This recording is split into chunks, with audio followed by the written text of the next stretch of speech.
Okay, when you were talking about uh, babies in the womb, and then you were talking about like the cells start to form and the heartbeat comes along about six weeks. Until that point, there really is no soul or spirit or whatever you want to call it in that baby, so they have no awareness. Is that correct? That is yes and no. Clear answer. Okay. It's both. So, what is true is that, I mean, the soul is always there in the astral Yeah, world and is yeah.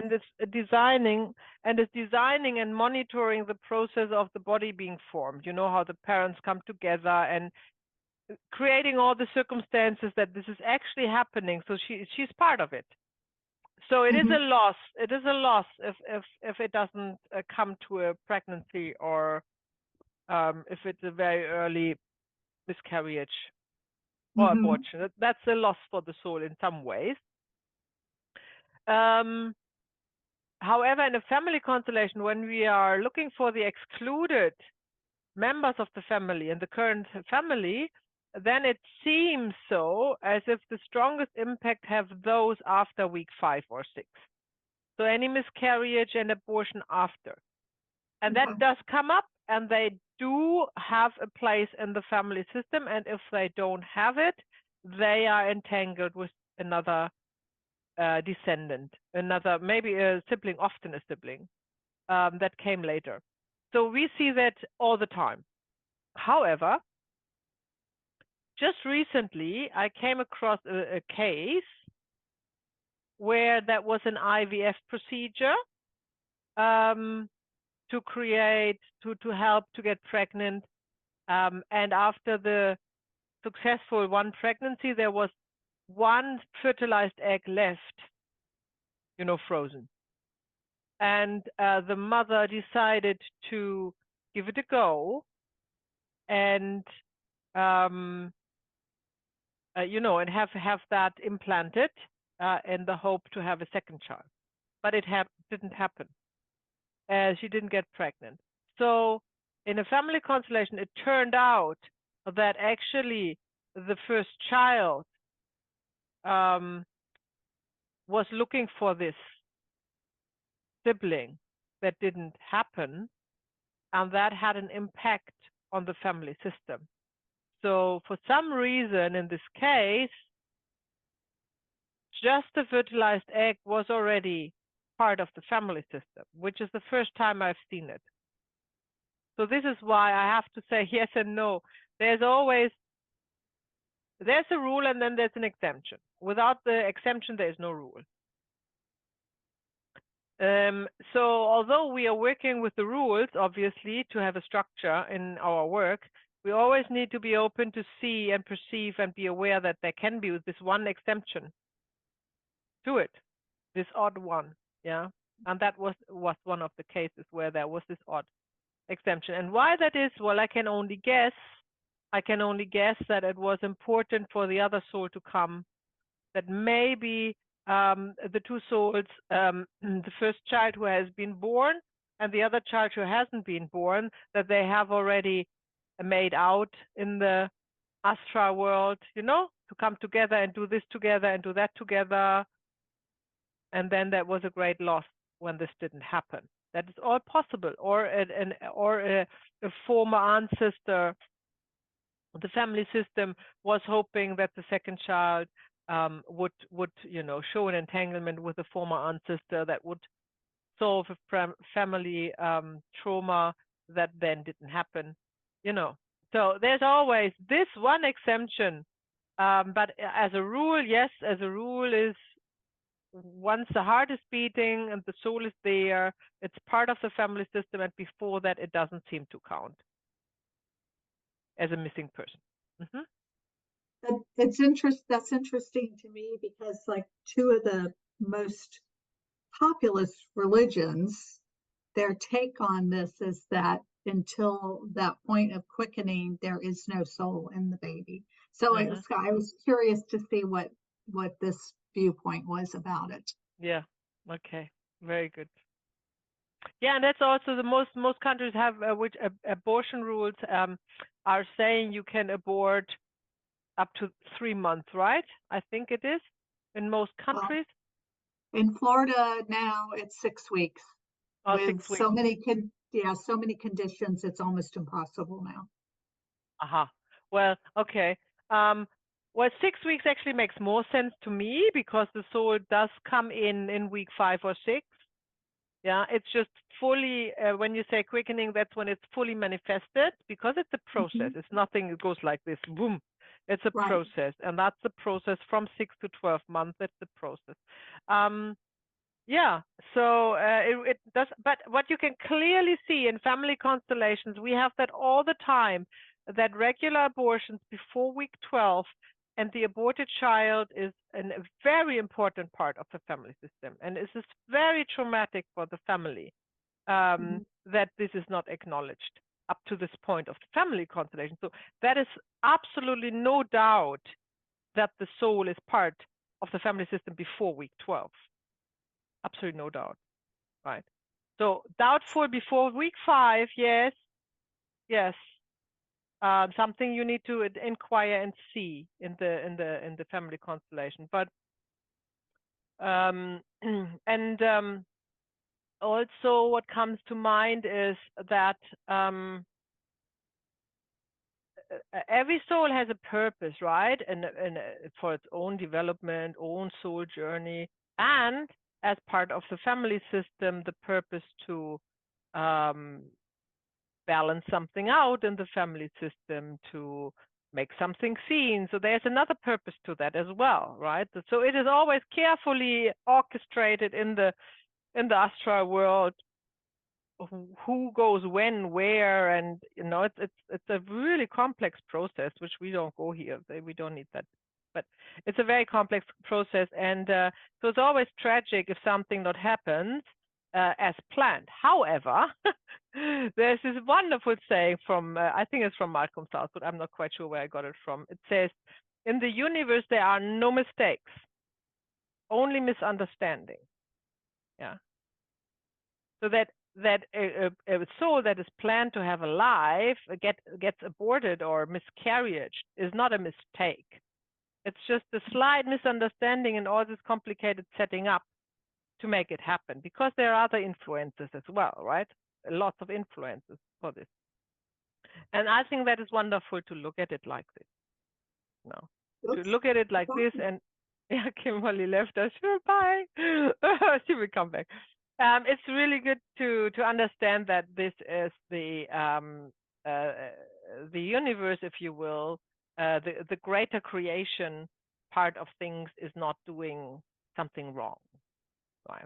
So yesterday when we were talking and I explained to you that my grandmother was pregnant with a son Yeah. and he died in her womb at 9 months. I Mm. really never thought about that. I, Yeah. honest to God, never thought about it until yesterday, Yeah.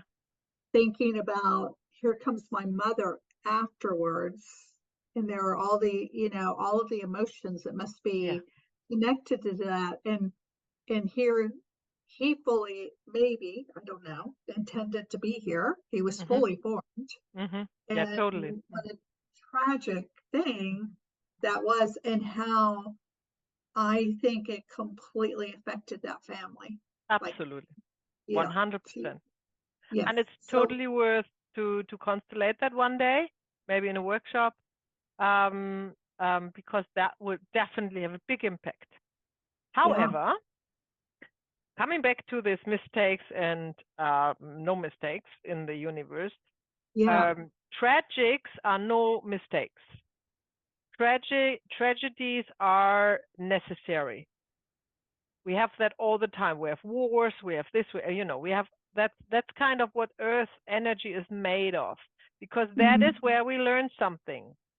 yeah, That is yeah, where we learn. Because if we wouldn't go through the stages of frequencies of emotions, from grief, the grief wouldn't be existing without tragedies, from anger, from revenge, from all these emotions. We need to go through these to come to a conclusion when we're in the heart space, the turning point, to come to the conclusion we don't want that anymore in our lives. Mm-hmm. This needs to be a decision that the soul is doing. Otherwise, there would be no learning effect of it. The soul wouldn't be able to grow if that would be something that happens naturally or something that was always there. And, so we need this. So we need to create these tragedies, right? That is really important. These atrocities and everything that is going on in the world are in one shape or the other necessary for us to evolve and to find the compassion, because the compassion is the hallmark where we need to go to free our souls, Jiva Mukti, to free our souls from these journeys into this suffering, right? Yeah. And that's kind of in the greater scheme of things. And this is why this saying is lovely. I like it. That is not a mistake. That is a misunderstanding. This soul should have lived, yeah, but that a soul isn't able to go through everything and have a life on earth and become an adult. That is that was planned and didn't happen was probably a misunderstanding rather, but in the greater scheme of things, it was good because it gives your family and your soul and your mother, whoever was, and of course your grandmother and your grandfather, the opportunity to find happiness in this tragedy. I think that is the important point. Like I just talked to a friend who has lost his daughter to suicide at the age of 23, and then he said, "Oh, I have no reason to go to a party, or I have no reason to do this, and I have no reason to do that." And I think, of course, it's totally understandable, but the goal here is to find happiness in this tragedy. Mm-hmm. Yeah. There is no reason why you should give your happiness away or your freedom because of this is a challenge, and the greatest challenge of all. There's no doubt about that. Greatest challenge of all. So I think that losing a child, I think to me, it's the worst. It's the worst thing. Oh, that's unfathomable. Really, I cannot even get my head around how that would feel. Horrible. But that's probably the greatest challenge you can ever have. Oh, Eva, you made it! I was worried that you had a sleep in. But Kimberly can't come through. She has trouble with the internet. I told Kimberly to come over here if she needed to. Yeah. So we'll see what happens here. Yeah. Good morning, Eva. Hi, Eva. Wide awake, I see. You are. You look much more perky today. Hi, nice to see you all. Very good. Today, after a couple of hours, I need to go to work, so I'm fresh and ready. Ah, wonderful. Hey, yeah, you look like it. Yeah, that's fantastic. Okay, so Kimberly was here now. Her internet seems to play up, but okay. So let's go right into it. I start to share the slides. Kimberly is coming back. Let's see.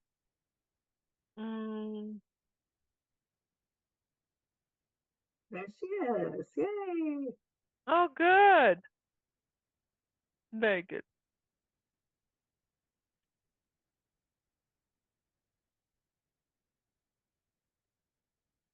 Hey. Hey. You made it back.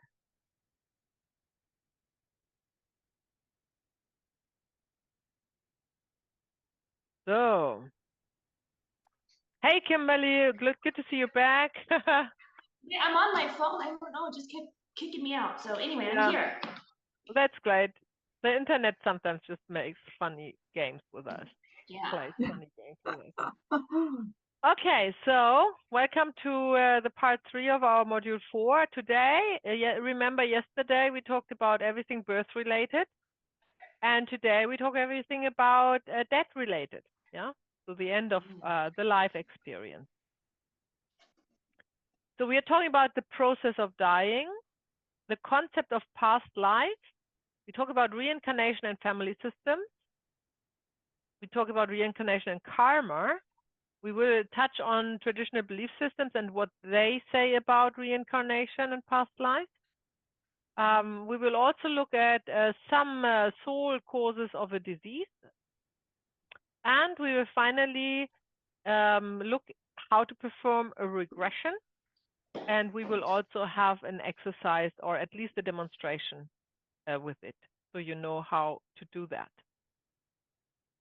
So death is death is nothing else than let's put it other way. The simple truth is there is no such thing as death. Life always lives on as energy, which is only changing the vibration, but cannot go away. Like, you know, energy is there always. It's just changing form. There's only a change from physical to non-physical and back to physical, a never-ending cycle, the cycle of life or the cycle of karma. And when we say never-ending, we are not talking only about the earth experience, because this can end when you decide, when you've been through as many cycles as needed to evolve into the highest state of consciousness or frequency on an emotional level, and you'll be able to shed the, but that doesn't mean that this cycle is not continuing in other realms, right? So the cycle will continue outside of Earth. But we are not concerned about that while we have earthly experiences. We will be concerned about that once we shed them. Death is, by definition, the change from the physical reality into the non-physical reality. Birth was the change from the non-physical reality into the physical reality. That's what's happening when we talk about death and dying. It also takes 9 months to prepare under normal circumstances. We barely have them anymore because there are so many diseases, mental and physical diseases now when in the elderly, because of their lifestyle choices, because of environmental impact, the food, you name it, right? Unsolved family entanglements, it's all holding everyone back to live out their supposed life, which is actually, due to Ayurvedic teaching, 130 years.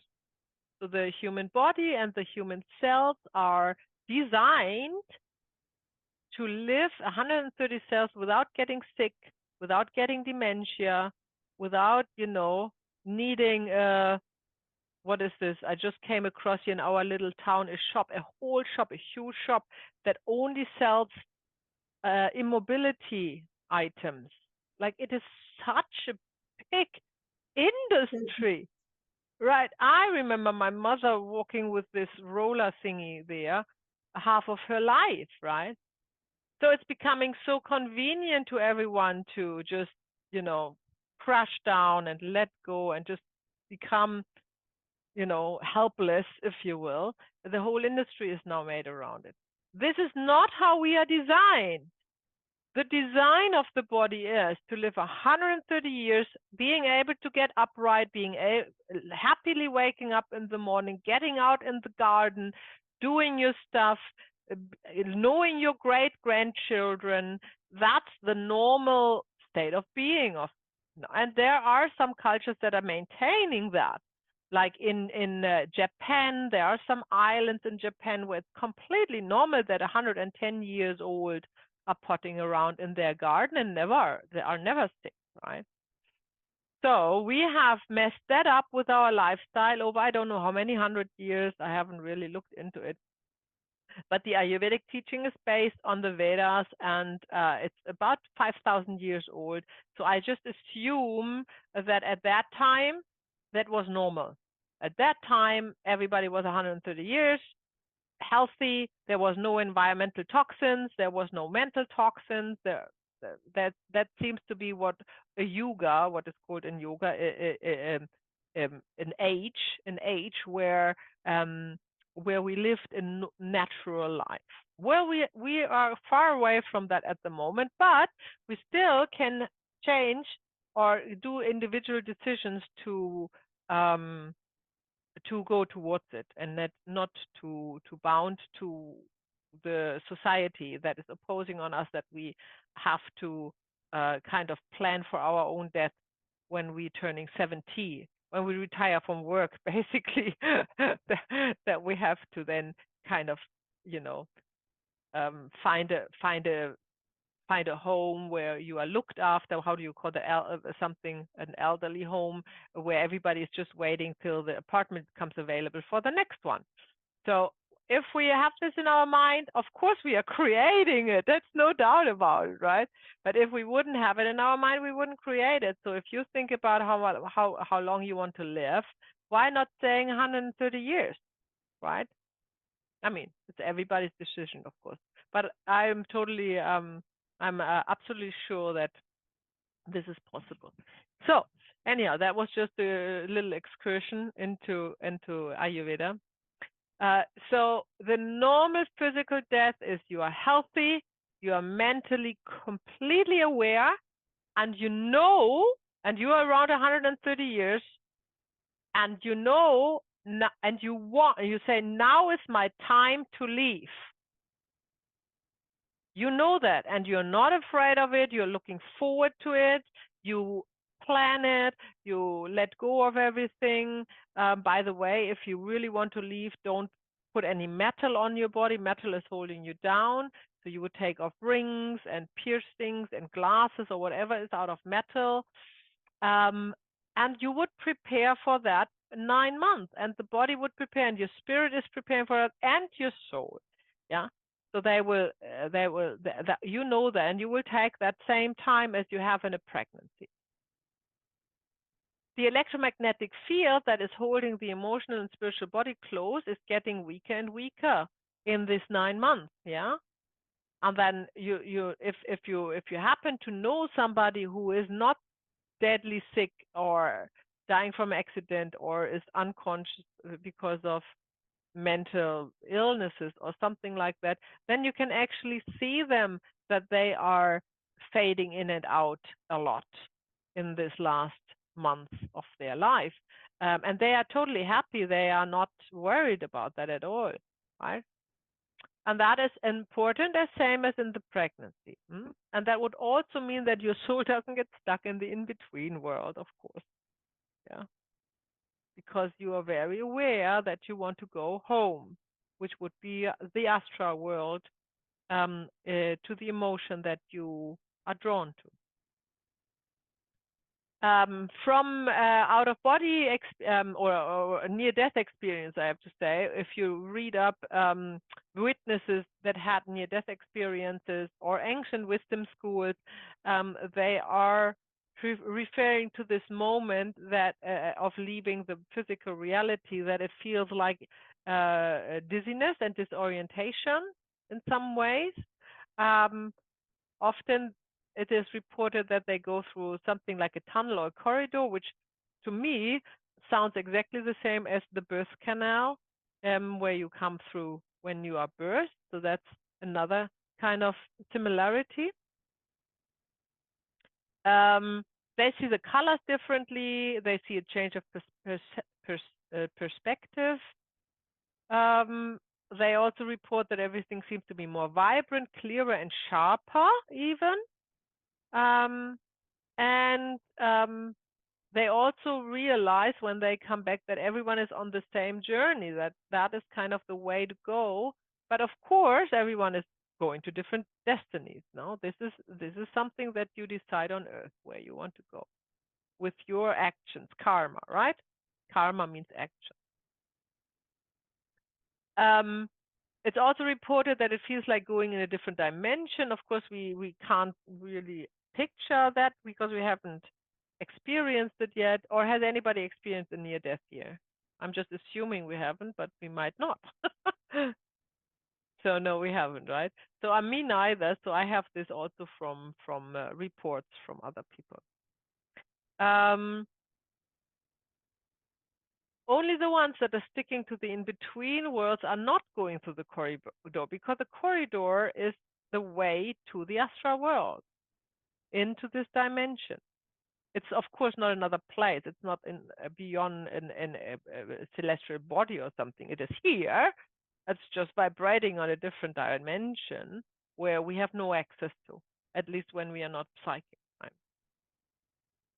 The soul goes back to the astral plane, and the colors of the and the color of the emotion it has become. No, that should say in. So the soul goes back to the astral plane in the color of the emotion it has become. That doesn't mean that, not as far as I'm aware, that in the astral world everything is in the same color, like everything is pink or something. I don't think that. It is just the vibration of the color that they go to, right? Because a perception won't be the same there as it is on Earth, of course, right? It's a different kind of perception when you have no body and no senses. However, that would work. The spirit leaves the soul behind. It is not needed anymore in the astral world. There is no home for the spirit. It goes in the world of light and dwells there with other spirits, and basically waits and looks out for the soul from there, right? Another dimension. Okay, now we do a little exercise, which is more guided. This is a guided meditation. We do it all together. And it is called Shavasana, Shavasana corpse pose. In yogic tradition, this is after a yoga session, which could be not only physical, but it could be chanting. It could be any kind of one of the four yogas that one has conducted. And then Shavasana is not only a relaxation and resting pose. The true Shavasana corpse pose is to experience death, because that is ultimate spiritual achievement, is to go through death and not be afraid of it. Yeah, because remember where the vibration of fear is, it's very low. So we definitely don't want to be afraid when we leave the body. Yeah, we want to be in one of the highest vibrations that we can achieve here on Earth. Okay. So what we're doing now is an exercise, a meditation, where I guide you through the true Shavasana practice. Yeah? Are you ready? Okay. So you can lay down for this exercise as long as you can hear me. That's fine if you want to. You don't have to. You can sit upright. You can lean back. You don't need to sit. You can just relax, lean back on your chair, lean back against the wall, lay down, whatever you fancy. Go on a comfy chair. And then we start, as always, breathing. So you might as well close your eyes right now and start to breathe deeply into your belly, in and out, in and out. You only breathe through the nostrils, so you can control the length and the depth of your breath better. And you take as long as inhale as you can and fill in your whole body with air. And then slowly draw in your navel so you can exhale and completely empty your body of air. Just breathe a few times like this.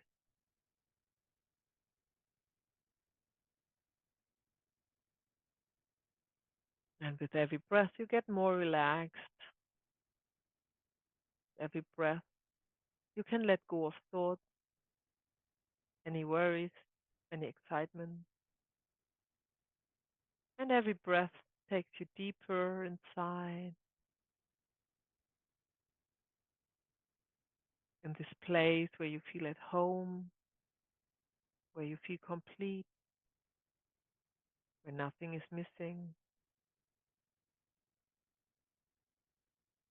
In this place where you know everything is right now, right here, as it's supposed to be. Everything is in its right place at the right time.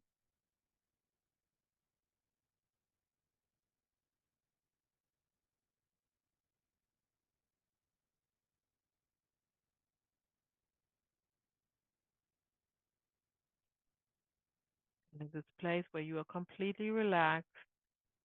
All your parts of the body is relaxed. You go with your awareness into your right leg. You feel your right leg. You feel your foot, all the right toes, the heel, the ankle, the knee, the hip. You feel the muscles, the tissues, the blood that runs through it. You feel the skin that it holds it all together. You have a vivid picture of your right leg and you feel it. And now you see how your right leg is vanishing.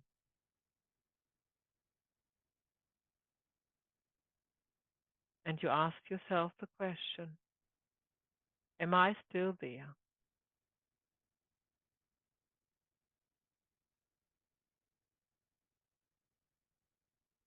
Then you put all your awareness into your left leg. You feel your left leg, all parts of the left leg, from the toes to the hip, the bones, the muscles, the tissues, the tendons, the vein, the artery, the skin. You are fully aware of the presence of your left leg. And now you let go of your left leg. You see how it is vanishing from your body. Fully aware of it and fully aware of its absence.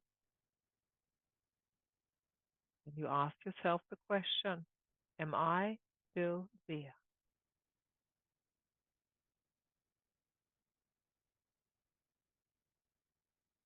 Now all your awareness goes to your right arm. You feel the right arm from the tips of your fingers, the nails, all the way to your shoulder blade. You feel the bone, the tissues, the muscles, the liquid, and the skin of your right arm. You see the right arm as part of your body. You're aware of its existence.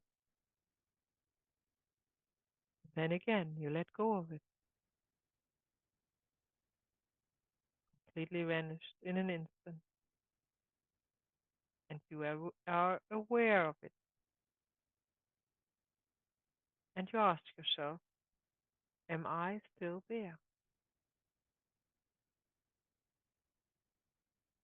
Then you go to your left arm.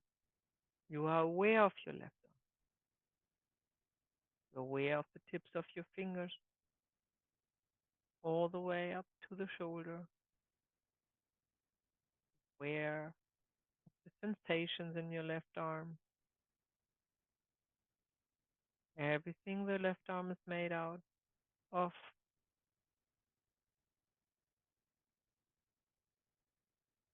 Then you let go of your left arm. See it's vanishing. And then you ask yourself the question, am I still there?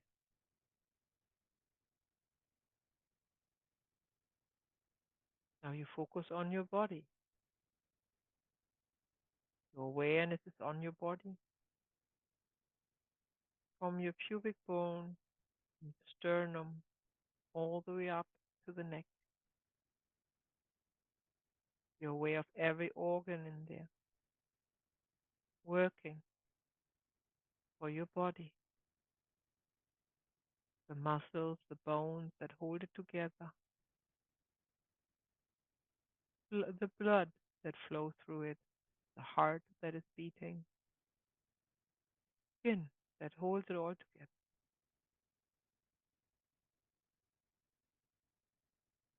With your awareness on your upper body, you see it vanishing in an instant. Not there anymore. And you ask yourself the question, am I still there?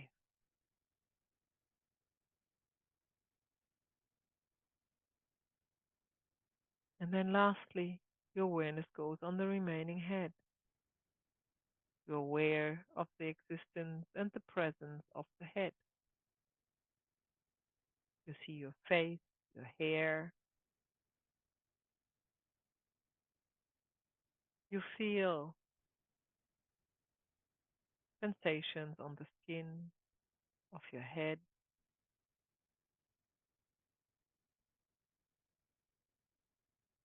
And everything that's inside.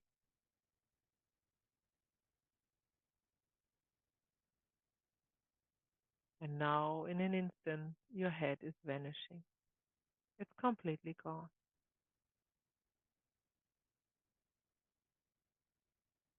And you're aware of it. And you ask yourself the question, am I still there?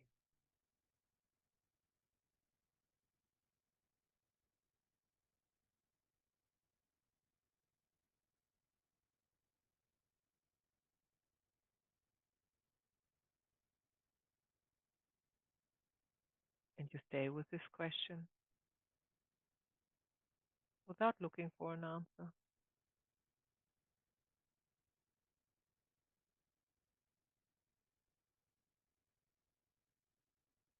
You're aware of any feelings that come up, any thoughts.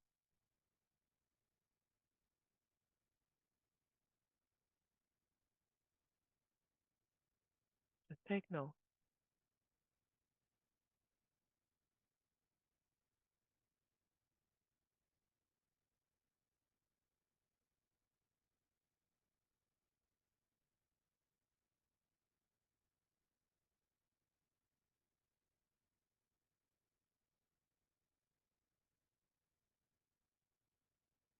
And now slowly, you start to feel your toes and your fingers again.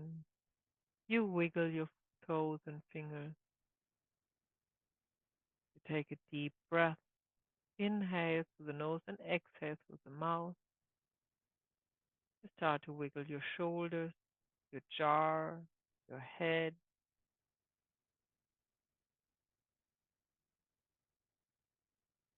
And whenever you are ready, you open your eyes.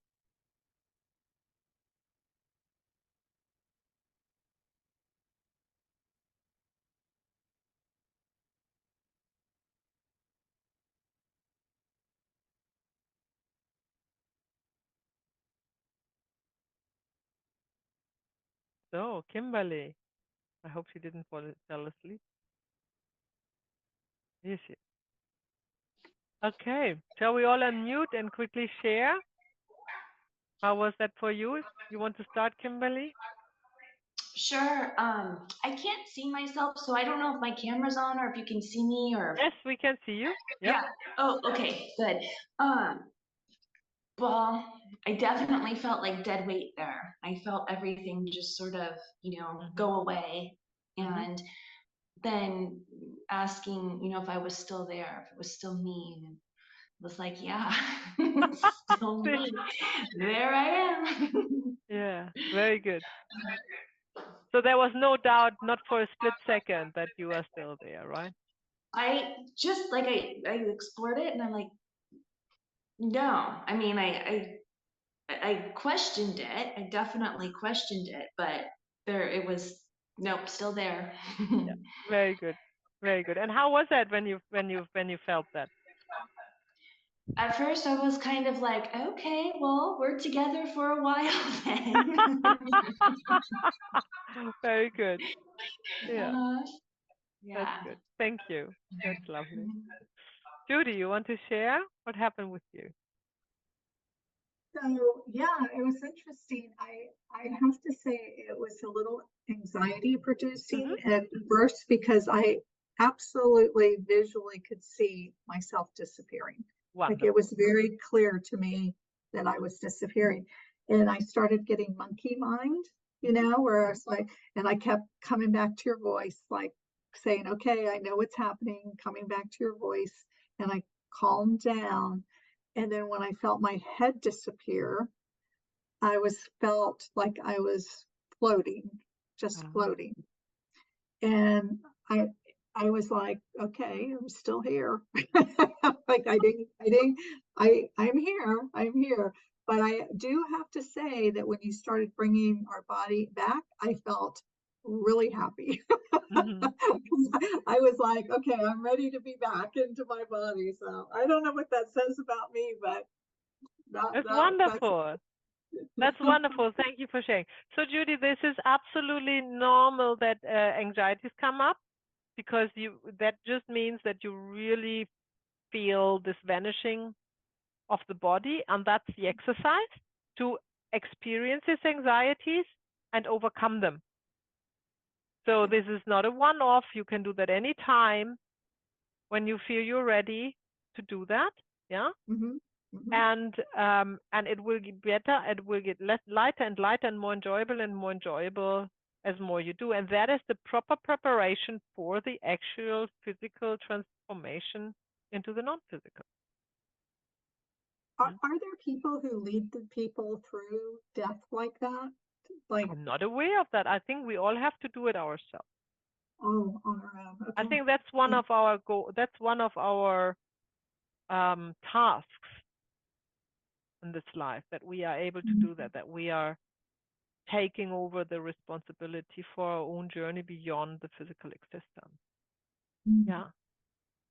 And you have so much time to prepare for that. So I'm sure you find it way. Hopefully. Yeah. Very good. Thank you for sharing. And Eva, how was it for you?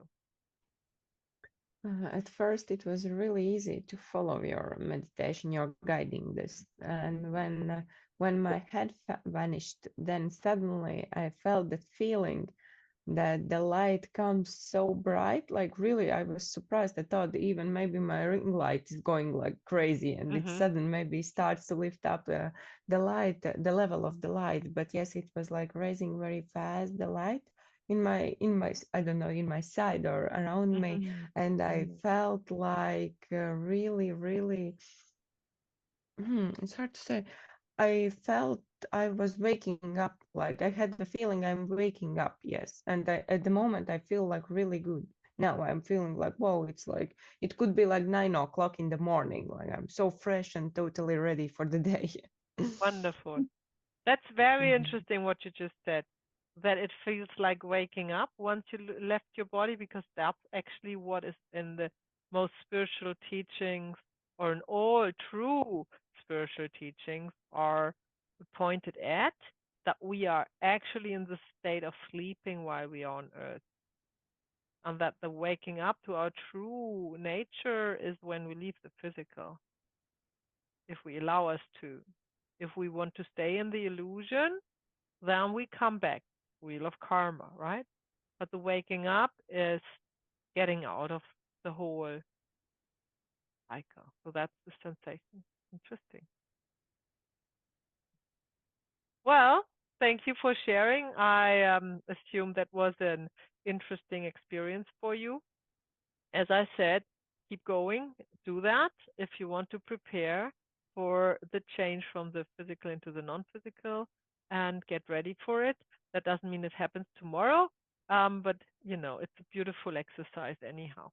And it's in line with a long-term, thousands of years old tradition. Right. So let's talk about the concept of past lives. On the soul journey, all emotions in all shades and facets have to be experienced and owned. Just to experience them is not enough. And when I say owned, I like a term better that I have from Ramtha School of Enlightenment. In his teachings, he said it has to be digested.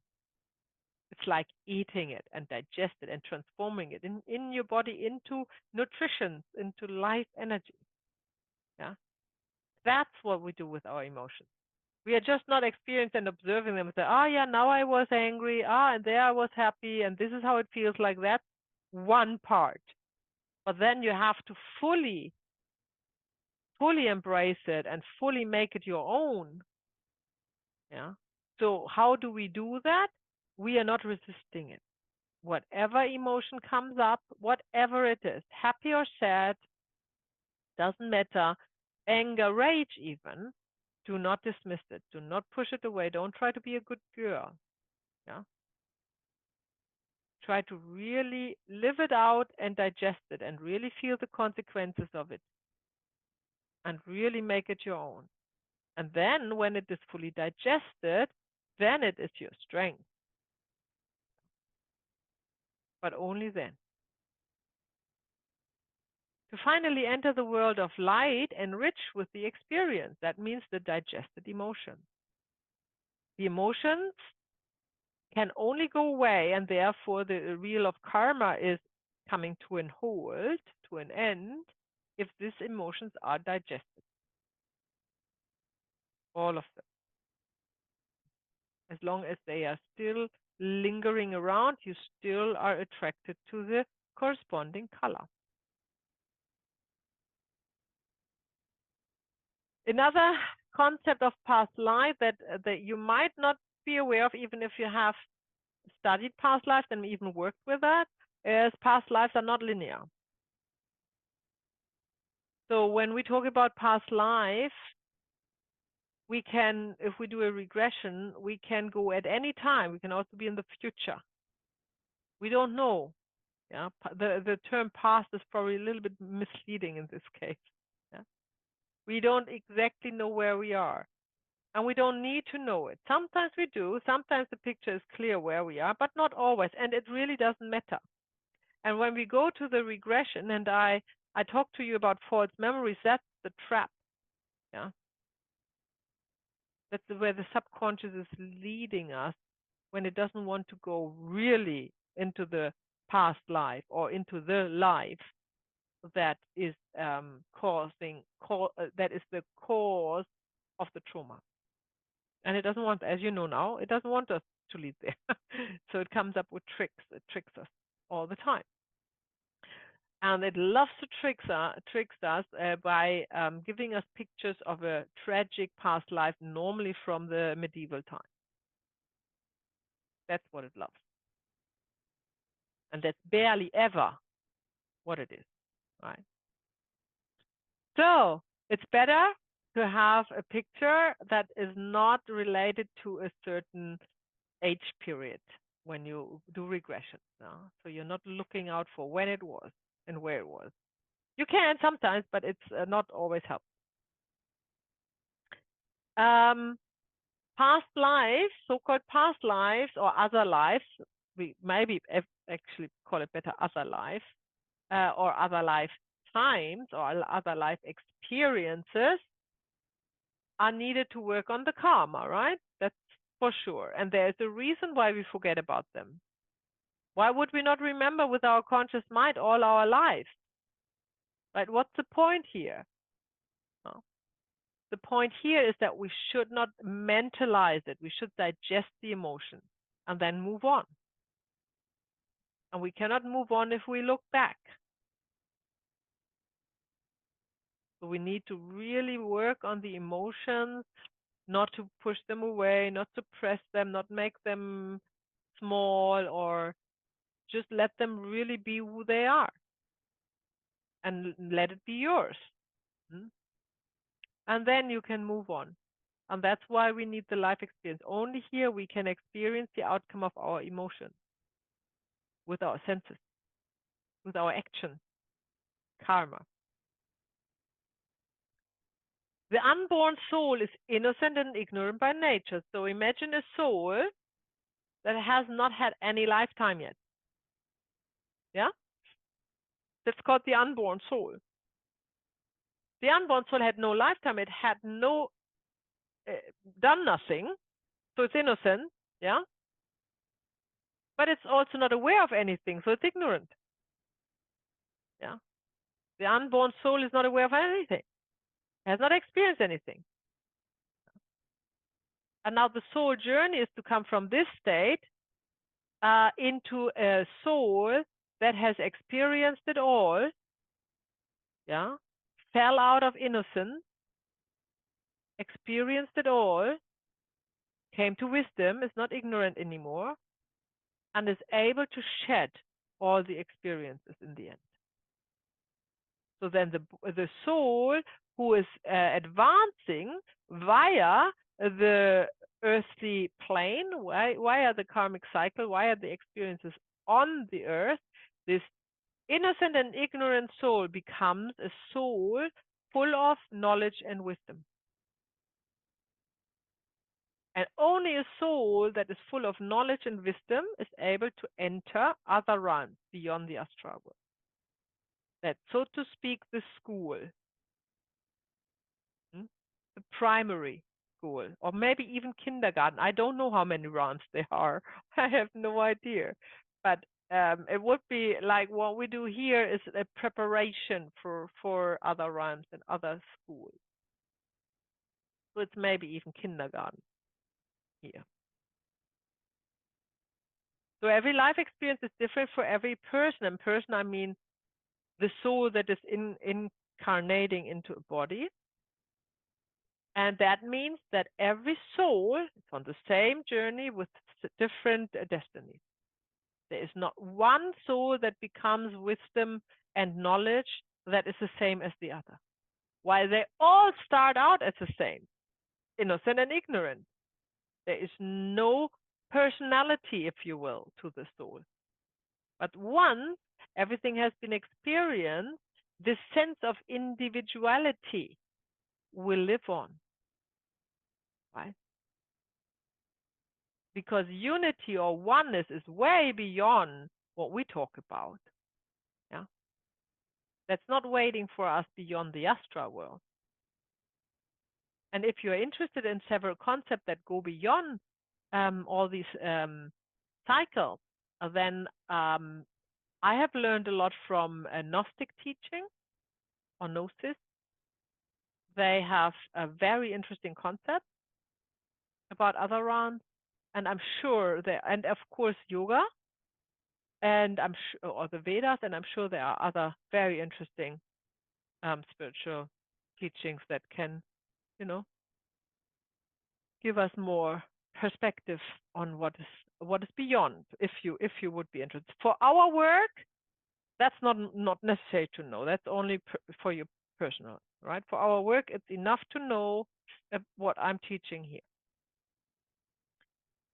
Malcolm Southwood has taught us that we have on Earth a minimum of 144 lifetimes. A minimum. A bare minimum. So that would be a soul that goes through every lifetime advancing. Every single one. Not get stuck once. Very unlikely. Yeah. So therefore he says it is much more likely that we have thousands of lifetimes. Thousands. And to be interested in spiritual healing and healing the family soul, you have already gathered a lot of lifetimes, because nobody else would be interested in that before going through the majority of lifetimes and emotions.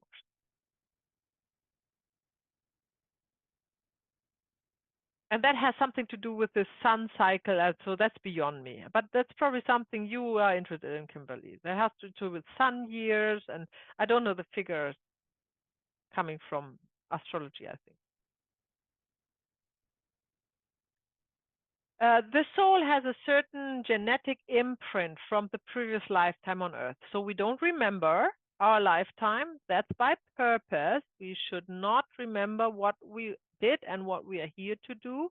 We need to find that out through making choices.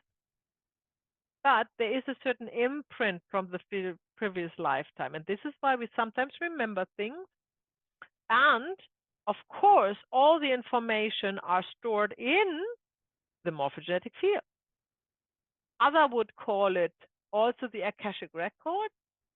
So if we are looking at our personal computer, hard drive, if you will, for our soul, then that's what Akashic records are. We can still call it the morphogenetic field. It's not the family field, it's our soul field, right? So there's where our emotions, where our memories are stored. So we can access them, and that's what we do in healing sessions. We access the information from there. The soul needs a familiar environment for a smooth transition into a new body that with alike genetic material. We talked about that yesterday. So that needs also carefully orchestrated, and that is why we do see, because we intend to come back in our own family system, we also come back to the same entanglements. And we also, in family constellation, sometimes see that a family member is an incarnation of another family member. We can see that sometimes, but it's not important that you see that. I'm just saying that as an information. The work in family constellation can be conducted or facilitated as if there's no past life, you know? So that's not what you need to look for, but if you see it, then you're already on a higher level of awareness, yeah, than anybody else.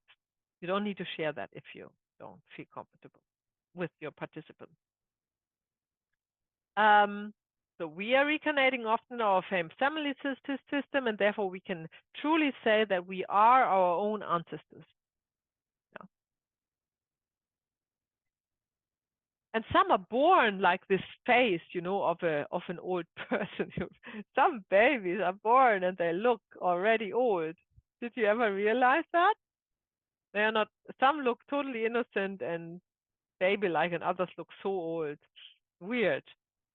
Yeah, that's totally how life is. Until the soul has finished a certain stage and moves on to the new experience, to reincarnate into a new environment, they will reincarnate in the same family system because it's just the easier way to plan it, the easier way to make it happen. But however, to evolve, it is not good to stay in the same family system all the time.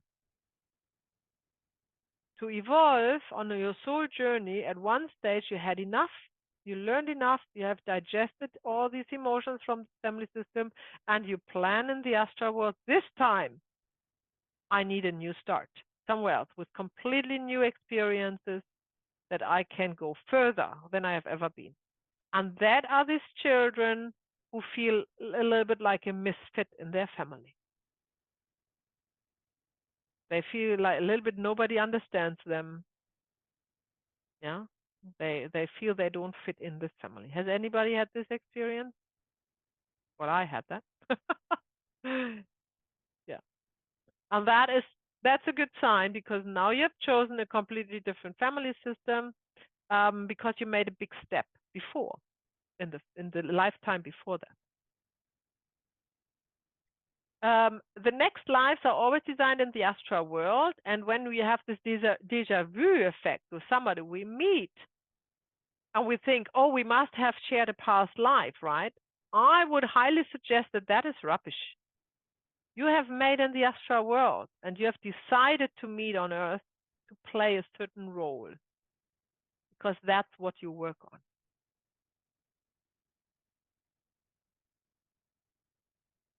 The in-betweeners are going back to the same life situation, right?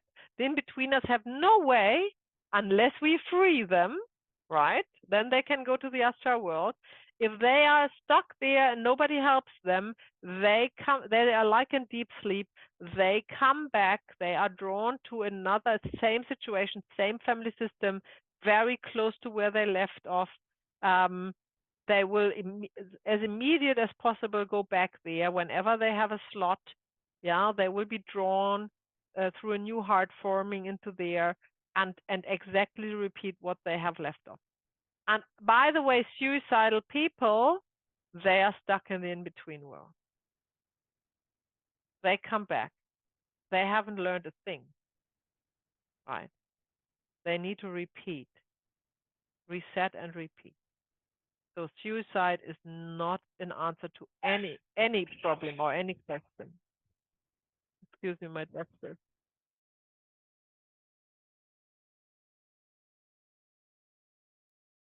And that if everyone, every young person who is about to commit suicide would know that and would be taught that, they wouldn't do it, I think. So therefore, whenever or the in-betweeners definitely exceed the 144 lifetimes, of course, because they wasted one. Yeah. So karma, I repeatedly said that, that's just simply called action, or also the law of cause and effect. Has nothing to do with good or bad, nothing to do with morals, has nothing to do, there is no good and bad anyhow in the universe, right? So there's just consequences, the consequences for your soul. That's it. And they are either good choices or not so good choices. And the only good choices for your soul are the ones where you can evolve with. And the not so good choices are the ones where you repeat. Right? That's how you can put it. And nobody else has can make any decision over your karma. That's completely yours. So then we have the term soulmates, or it's actually twin flames. In German, it's called soulmates. In English, it's more twin flames. Yeah. Where do they come into play? Are they met in the past life? Are they met on the astral world? Neither. Neither. The concept of twin flames is much earlier than that. And if you're interested in that, or or how twin flames are created, the Gnostic teaching again have a very good concept to explain that. I try to do it briefly and shorten it. Before the soul becomes, so the soul, the individual soul, who is innocent by nature, innocent and ignorant by nature, is destined to be either female or male. Yeah.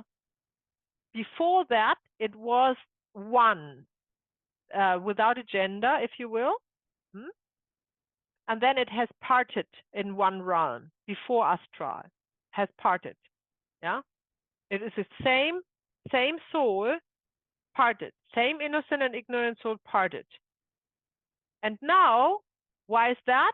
Because you want to experience everything from both perspectives, male and female. Yeah. So every soul has 144 lifetimes minimum here to experience it from either the male or the female side. And it is very common that a soul is only incarnating in the same sex in this 144 or more lifetimes. It's not flying in and out different sexes all the time. It stays in the sex. And the other part, the other twin flame, has different experiences, stays normally in their sex. Of course, they can choose to swap that over, but it is not helpful. Because then by the end, when they have been going through all the astral realms, where they occasionally meet, then they can combine again and go back, or at least not before, maybe after, I don't know that, maybe if they combine later, but at one stage in the soul journey, beyond the karmic cycle, they will come together again and unite again. So twin flames has nothing to do with meeting a partner on earth, right? Just to be 100% clear, that doesn't exist. When we talk about a soulmate, we're talking about somebody we feel really much drawn to, and that is most likely made in astral. In astral, you decided to come together and work on your karma together. That's the soulmate. But the twin flames are much, much, much earlier. And that's the concept. So now we have like a female part of a soul, and the male part of the soul goes in this directions, and then at one stage they come together. And sometimes they actually meet briefly, normally no romantic relationship, just to be remembered, getting hot here, just to be remembered and aware of that there is the other part of your soul somewhere out there. And if you have an encounter like this, there's a knowing, you will know that. It's just a deep knowingness. And that is also the sign that both of you are pretty much ready to end the karmic cycle.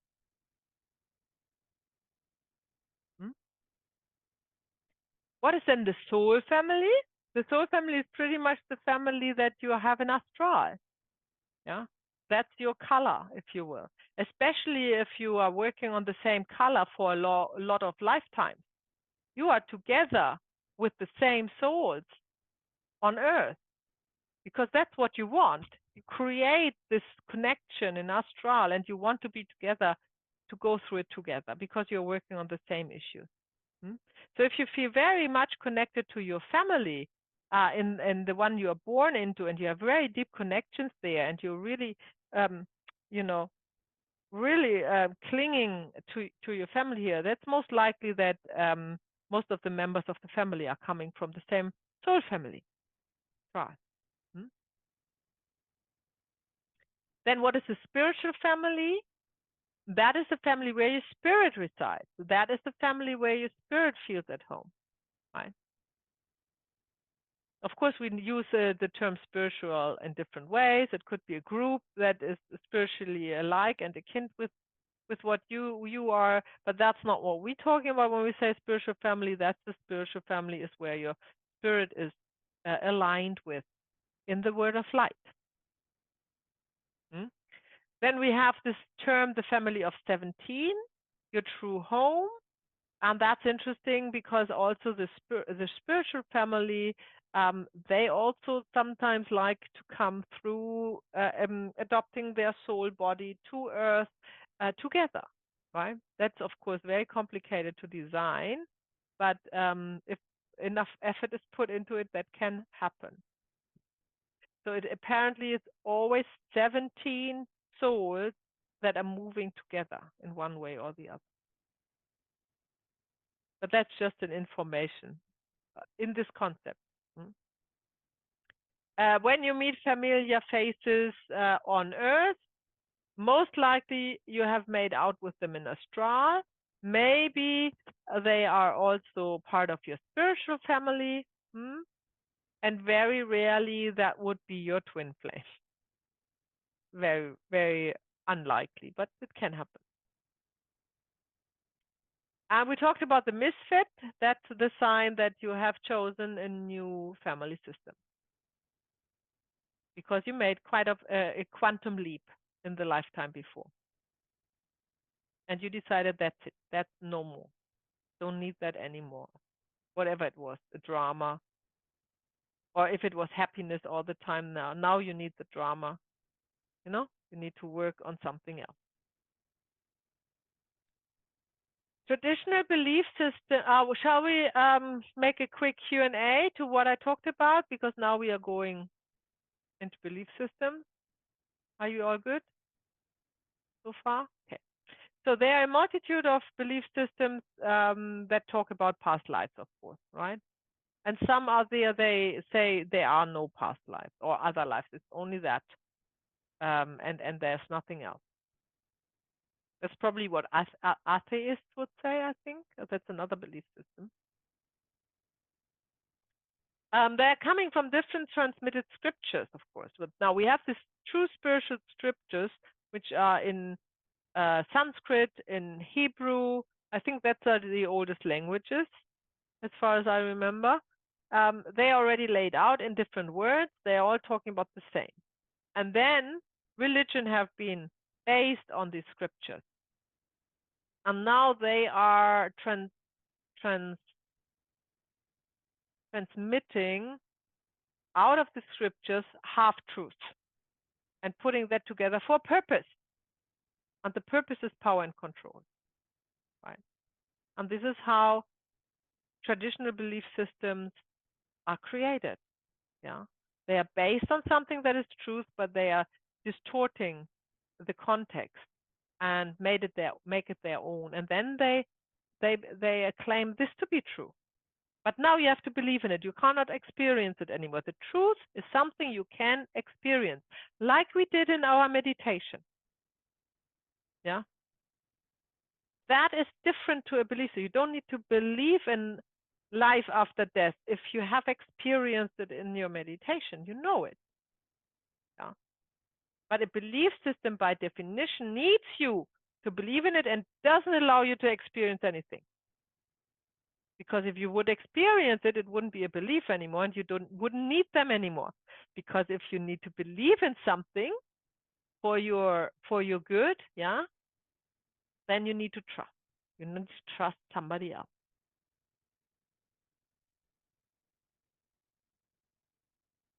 All religions are the belief systems by definition, and even atheism is a belief system, and therefore a religion, if you will. Right? The truth can only be directly experienced. That is by everyone, without any special skills. Only that is true.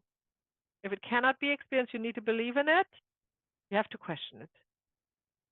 And the whole yogic tradition, and I'm sure other traditions that I'm not aware of, are also built on that, only on experiencing. Nothing needs to be believed. Everything can be experienced. You only learn the tools to experience it for yourself.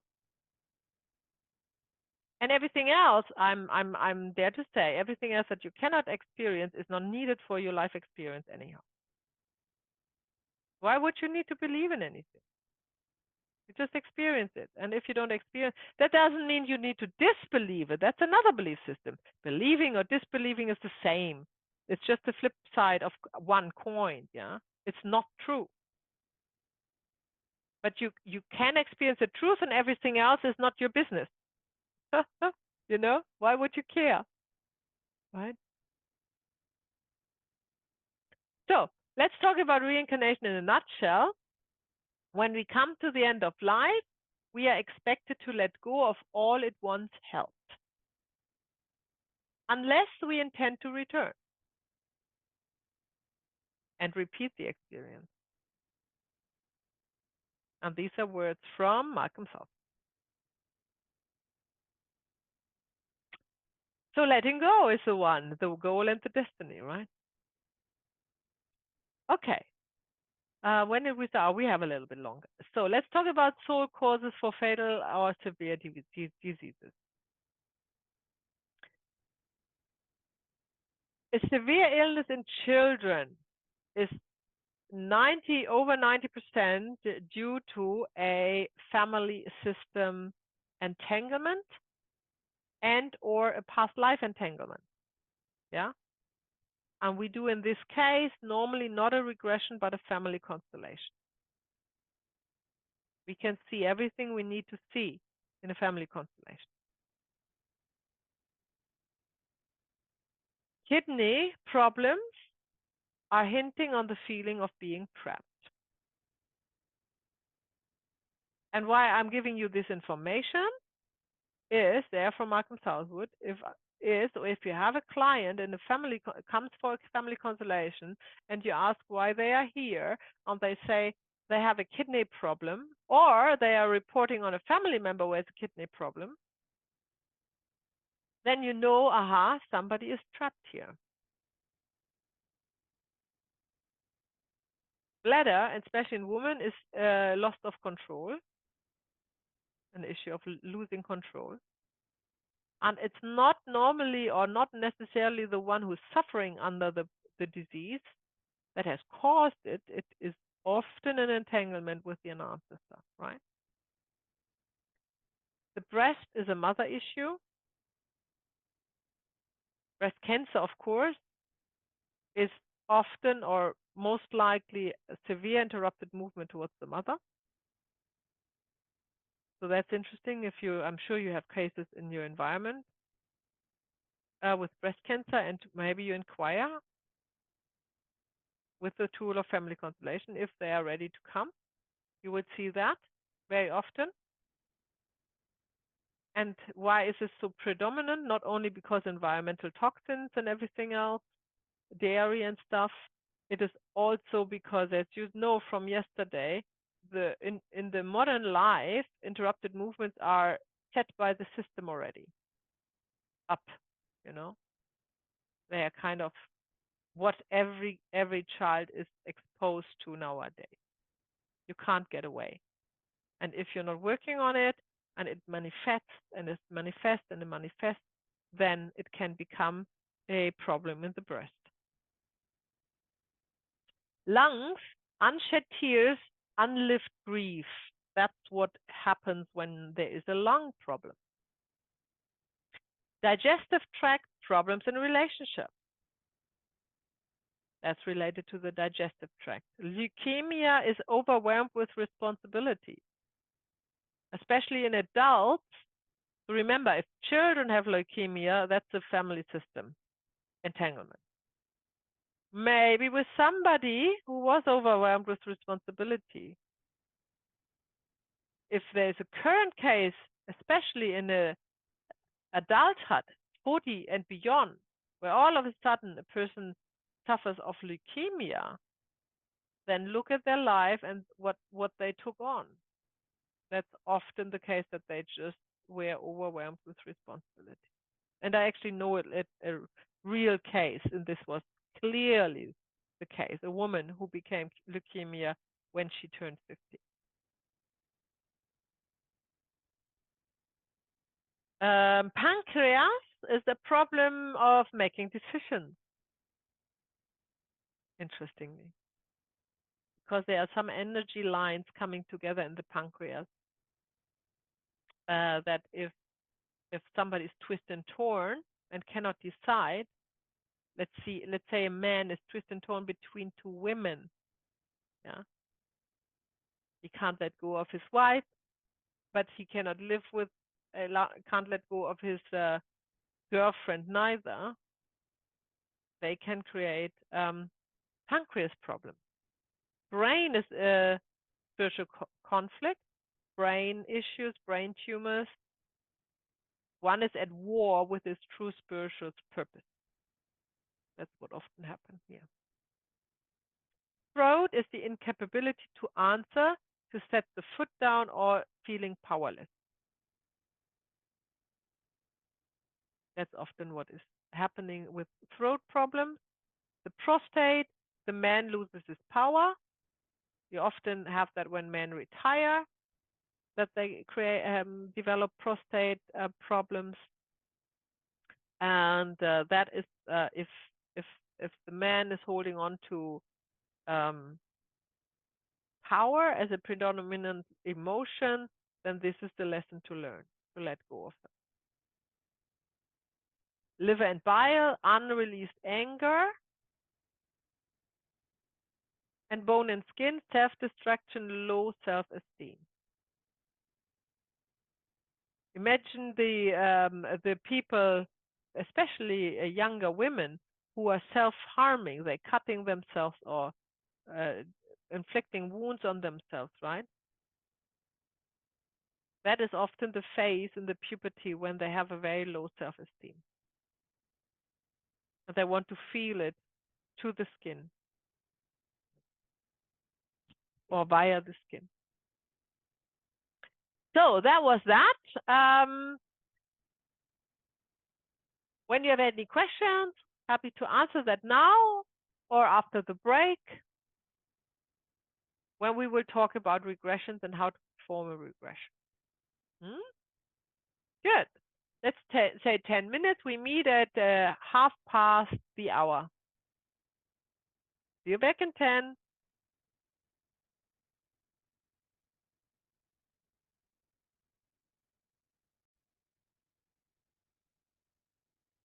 I do have a quick question.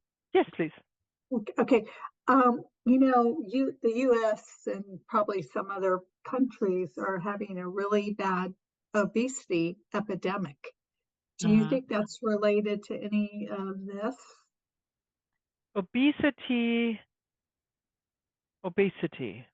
overweight, right? Yes, yes, yeah. Interesting. What could that be related to? Well, the first thing that comes to mind, the very first thing is to filling out a hole, or in the overeating is the attempt to fill yourself with something that is not food related, a substitute, right? For some emptiness that is felt. I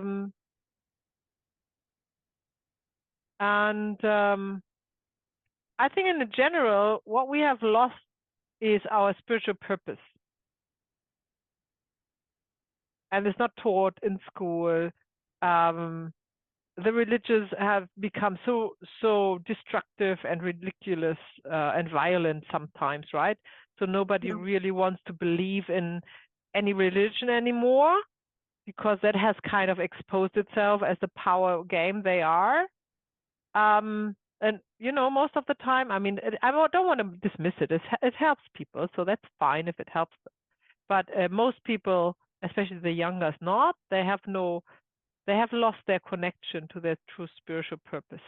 I think that's probably this hole everybody wants to fill in with eating, because what we now have available, unlike in other times, periods on Earth, is we now have food available for pretty much everyone. That's probably pretty much the only thing that is available for everyone in abundance. In more, I mean, of course, there are people starving, but where we have this obese problem in the Western world, you know, we have this junk food available as a means to fill in a hole that is created somewhere else.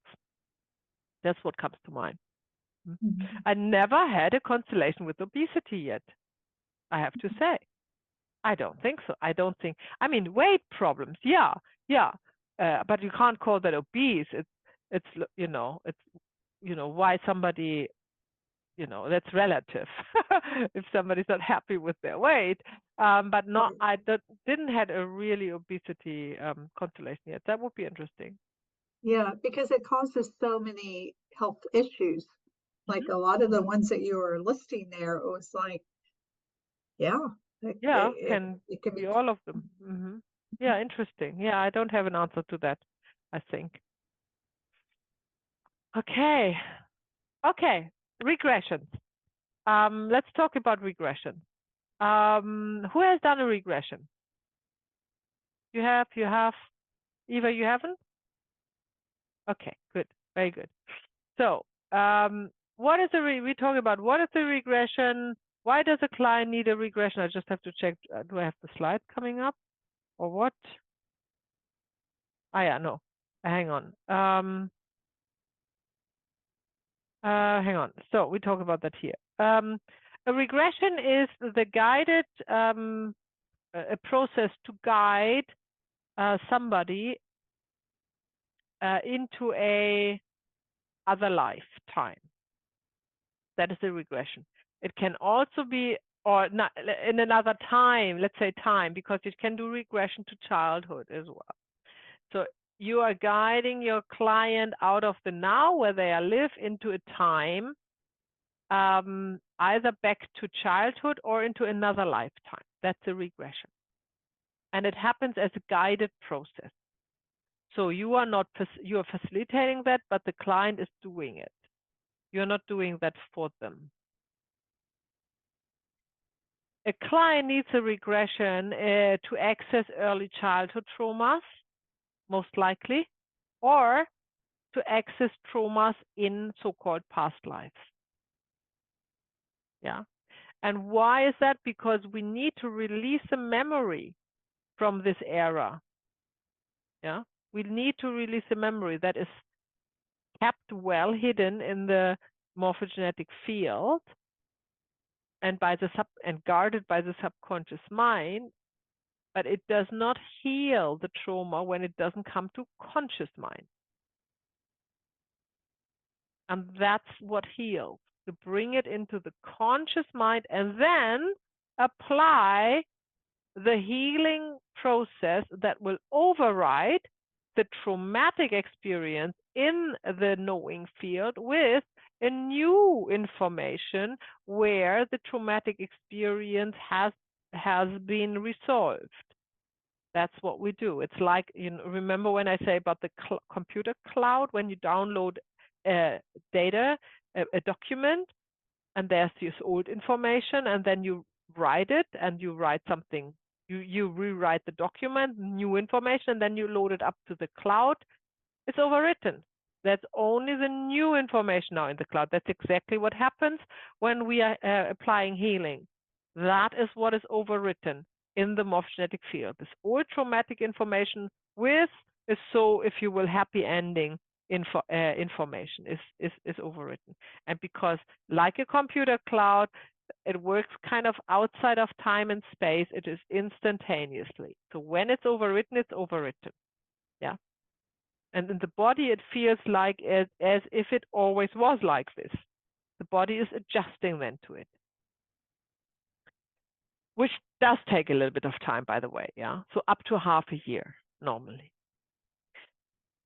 A client needs a regression to get rid of possessive energies or attached spirits. That's the other case. We can use, if we have not the family constellation setting, meaning a representative, we can use the tools of regression to release the spirit, but that would not go back in time. That would be here and now.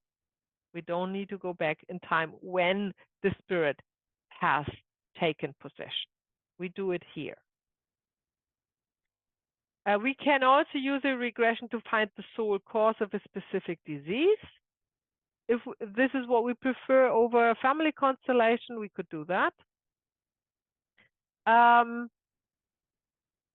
So in specific, when we decide, do we do a family constellation or do we do a regression, I would say trauma in early childhood, always regression. Yeah. That's my preferred method. Past life traumas or other life traumas, yes.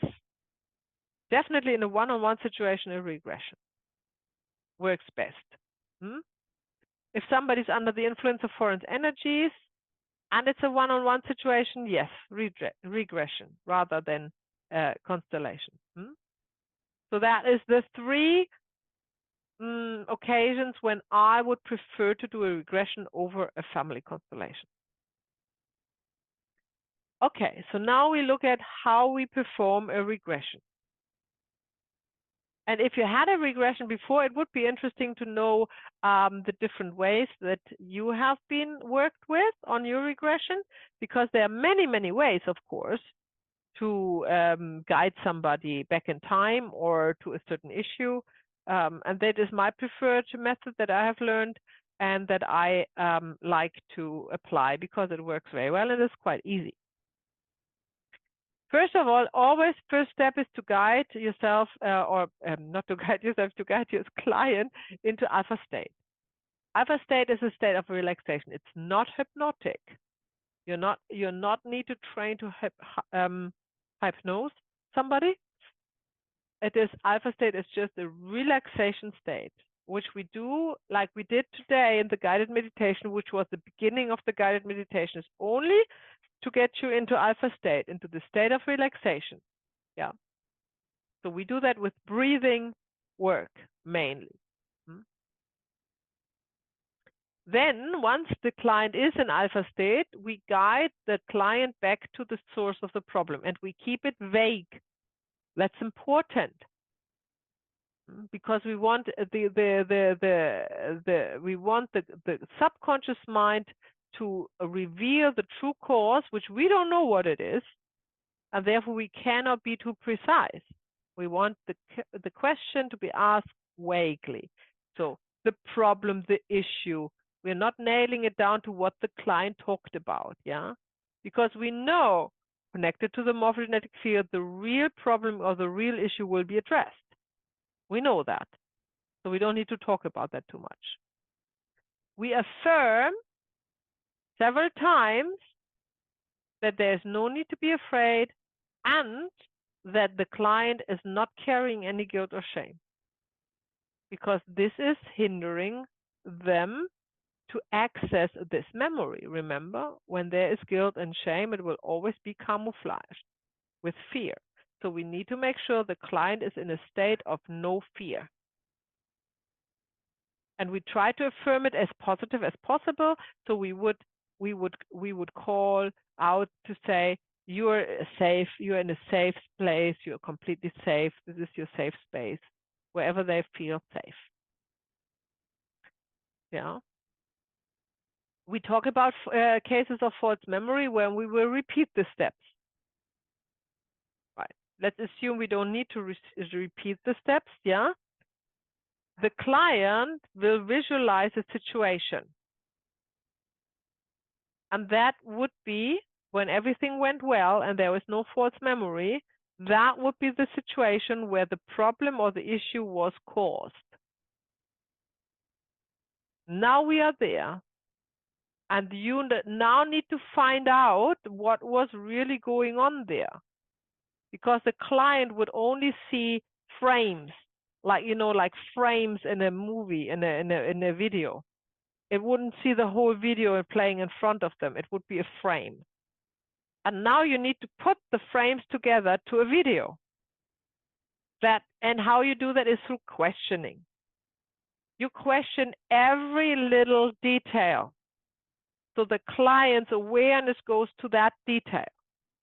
So you find, first of all, out about the client, how does they see themselves in this. So you would ask, do you see your feet? I always start with the feet, because I normally can see their feet. Do you see your feet? Are they small? Are they big? So do you know the age? Do you wear shoes? Are you barefoot? Socks? You know, these details. This kind of details is what you need to know which age the client is, where they situate themselves. Is it nighttime? Is it daytime? You need to know all of this, yeah. And the client needs to see all of this. As more detailed the picture of the client is through your questioning about the situation they find themselves in, as clearer they can report to you what is happening there. So these details are super important. Yeah, you can't be detailed enough. And then finally, by the end of all this detailing question about the situation the client is in, you would ask, who is with you? Now, this is the important question. Who is with you? And then they would say, most likely mother or father, or grandmother, somebody close related is most often who they are with. And then you will then ask, what are they doing? What are they saying? You need to know. It's detective work. You need to know exactly what situation was going on there. And the client will report to you and will give you the proper answers if you ask them detailed enough. If your questioning is too vague here and too broad, like what is happening there, then they wouldn't see it. They wouldn't be able to see it. That needs to be very precise, the questioning. And then finally, you need to ask who is saying what to whom, because they will hear it.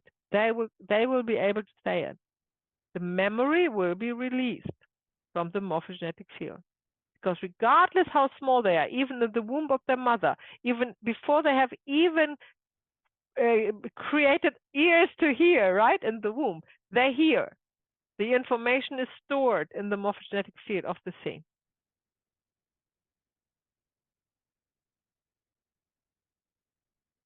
Then the healing approach is here, that the client in this situation is able to say, not forced, but able to say, I have nothing to do with this. I leave it with you. I am free to walk away. I'm innocent, when they are a child. And that's the healing movement. Giving the child the option to leave the traumatic experience and not be trapped in it. That's what we looked at the other days, right?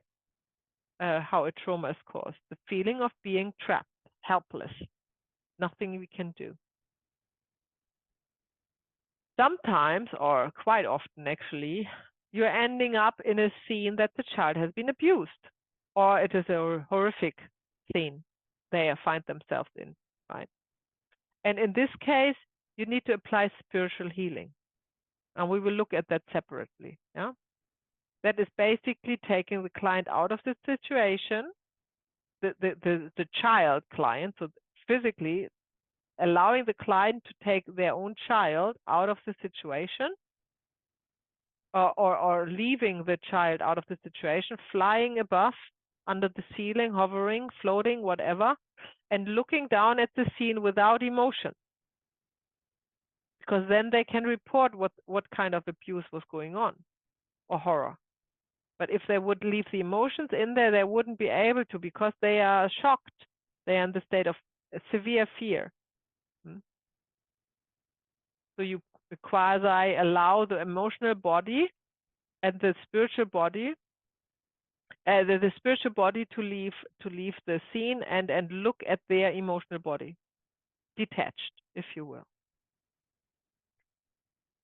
Then at the end of the regression, you go in as an adult, or you allow your client, you guide your client to go in as an adult and push the perpetrator away, because it's always a scene where something happens that is violent, from the child, and take the child, and now this time the whole child, including the emotional body, out of the situation. Yeah. And now you perform the spiritual healing when there was a case of abuse or horror, which we will talk about. And then that's the end of the session. You would guide your client out of alpha state back into the room they are, and ask them to open their eyes when they are able to, because the problem or the issue has been addressed or solved. So that's a bit of a trick. You can allow the subconscious mind to decide if they want to go back. If they cannot open the eyes when you ask this, then it has not been solved yet. So there was another layer to it that hasn't been found. So if you ask this question now, be aware you need to be ready to go back. You cannot say you can only open your eyes when this problem is solved, when you have no time or no energy anymore to continue. In this case, you say you can open your eyes. You don't give them the option, right? You really need to be prepared. If they don't open the eyes, that you have another half an hour to go back. So, the childhood regression is, the early childhood regression is probably the most used regression in this context, and that is specifically pretty much like we talked about: alpha state, guided meditation to safe space. See yourself as a child, so you would not ask, where are you, assuming it could be in a a past life, like we just looked up in the slide before. Now you would say, see yourself as a child, because you want to go in a childhood trauma. And then you ask, how old are you? And they will tell you. And if they're older than 7 years, you have to go back. It's not a childhood trauma.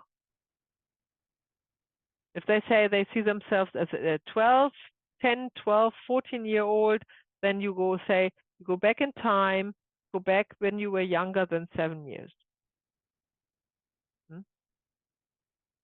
So the morphogenetic field will reveal the age and the situation when this traumatic experience was. You just don't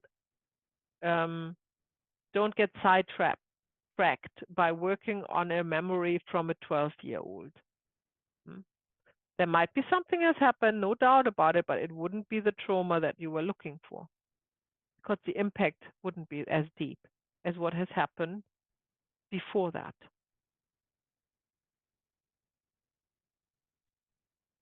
If the client cannot answer the question, they can see themselves as a child but not determine the age, let them be 5. That's a safe year to be in. So let them just be 5 years old. Say to them, okay, then you see yourself to be 5. 7 would be the latest. So take 5. Then you continue as above with the regression steps 1 and 9. So you let them explain what the situation is, go into detail, let them see every detail, make sure they feel safe. In a case of abuse or horror, let them leave their body and look at the scene without emotions attached, so they can report what they see. And then you can go in there, the adult, not you as a facilitator, the client as adult goes in there and pushes away the perpetrator and takes over the guidance and what can I say, the power in the scene, to to give the child the power back that it hadn't had at that time. That's the important part. And we will do one so you can see it all, how that comes all together. And then, of course, you guide out of the meditation back to the present room. That's then the conclusion of it. Okay, before we actually practice that, I talk you through the spiritual healing in a regression. There is kind of a heaven, like you can sit the child on a cloud, if you will, in the guided meditation, together with the adult client, right? So they are together. The child, the traumatic child, is always the soul that is stuck in an emotion in childhood. So the inner child is always the soul. It's synonymous with the soul. It's the soul who is stuck in a certain situation where a certain emotion has been created that is so strong that the soul cannot get out of it. And that is how the connection between the inner child and the adult is lost. Yeah. And we need to unite them again and make sure that this emotion is overcome and digested so the client can take his soul back and move on. That's the goal of healing early childhood trauma. In a severe case, which is often abuse and or other scenes of horror in a war or something like that, when the soul is highly traumatized and stuck there, then you take the child, you guide the client to take this child out of the scene, right where the scene is, out of the scene and into heaven, a cloud or something, whatever you can visualize, something that is assembling heaven. Then you imagine your client to see a light shower, washing away all the dirt from the child and from themselves on this cloud in this heaven. And that's an important part because the child would not be stuck in this situation, the soul child, in this emotion, if there would be not the emotion of guilt or shame. And the emotion of guilt or shame needs to be literally washed away. Not digested because it's not real. The emotion of guilt and shame is artificial. It doesn't need to, and it can be digested. It needs to be washed away. And that is the dirt and the filth that you let your client visualize to see when this light shower is on them, on the child and on him. Yeah, that is actually synonymous for the guilt and shame. It's also important that they see this dirt in a stream. It's like letting go of a possessive energy or a spirit. They need to observe how the stream flows into the ocean and dilutes and becomes and fades, completely dissolved. They need to see how it really goes away, so they can see it's not hiding anywhere. It's not, stuck somewhere. It's really going away. That's the important part. Then again, all the gaps that are filled in the body, emotional, spiritual, and physical body of the child and the client needs to be filled with their own light from within. The light from within, not the light shower. The light shower is not penetrating, it's not staying. It's like water, washes everything away. They can also visualize water, but water has a problem that some have a childhood trauma where they cannot put their head under water. Has to do with birth energies. So water can actually sometimes not help. So light shower is safer, but it's not the same light. The gaps that is filling the that is being filled out in order to heal need to be their own life to be safe, to know where it comes from. Yeah. So there's not a new deception created in this. Then you let the client visualize how they dress the child and themselves in new clean clothes. They most likely choose white, and how they have, combed their hair and how they look really pretty and clean and lovely and beautiful. Flowers in the hair or whatnot, whatever comes to mind. And then maybe that's not a must, but you can ask the client to ask the child for a gift, something they always wanted that is a synonym for healing, for wholeness, for safety, for home, a teddy bear or whatnot, whatever it can be. if it comes up. If it doesn't come up, it's not needed.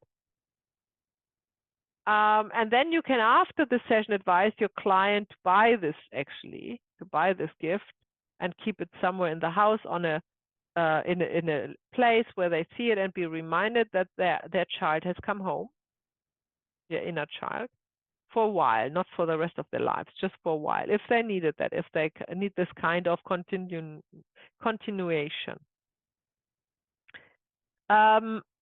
What definitely has to happen then, after they are dressed in new clothes and are completely clean, then you guide the client to take the child, his own child, which is his soul, into his heart, and to affirm, from now on, nothing can harm you. I will protect you at all times. We are together. We can't be separated anymore. Yeah, all these words are important for uniting the bodies, the emotional, physical, and spiritual body again. And then we have the closing, as always, guiding the client out of alpha state into the present room, and let them open their eyes. So that's what is called, that is the spiritual healing in a regression in a nutshell, these steps. And now we talk about these single steps a little bit closer, yeah? So alpha state. Important is that the client's in alpha state. It can happen that the client doesn't go in alpha state, of course, yeah? Then you have changed your tactic. Then you don't do a regression. You can only do a regression with clients that can relax enough to come into alpha state. And to know if your client is in alpha state, you need to know how that feels, so you can practice with yourself to come into alpha state for yourself, like we did in our guided meditation, so you know how it feels. And then you can assess if your client is in alpha state. Now, it is very easy to go in alpha state. Your voice needs to be calm. Your voice needs to be low pitch, not high pitch. You need to speak slowly. Yeah. And you need to visualize in front of your eyes exactly what you're doing. So if you are faltering, if you are looking for words, then the client cannot relax. The client can only relax if they feel 100% safe in your guidance. Yeah. So this is why practice is important. You can practice with your teddy bear if you want to. Bring your teddy bear into alpha state, or your dog, your cat, you know. So the client needs to be in this alpha state to allow to work with the subconscious mind. The subconscious mind can otherwise not be accessed, only in this state. This is a state that can be measured between 20 and 34 hertz. It is above sleep. Sleep is lower hertz, and below hypnosis.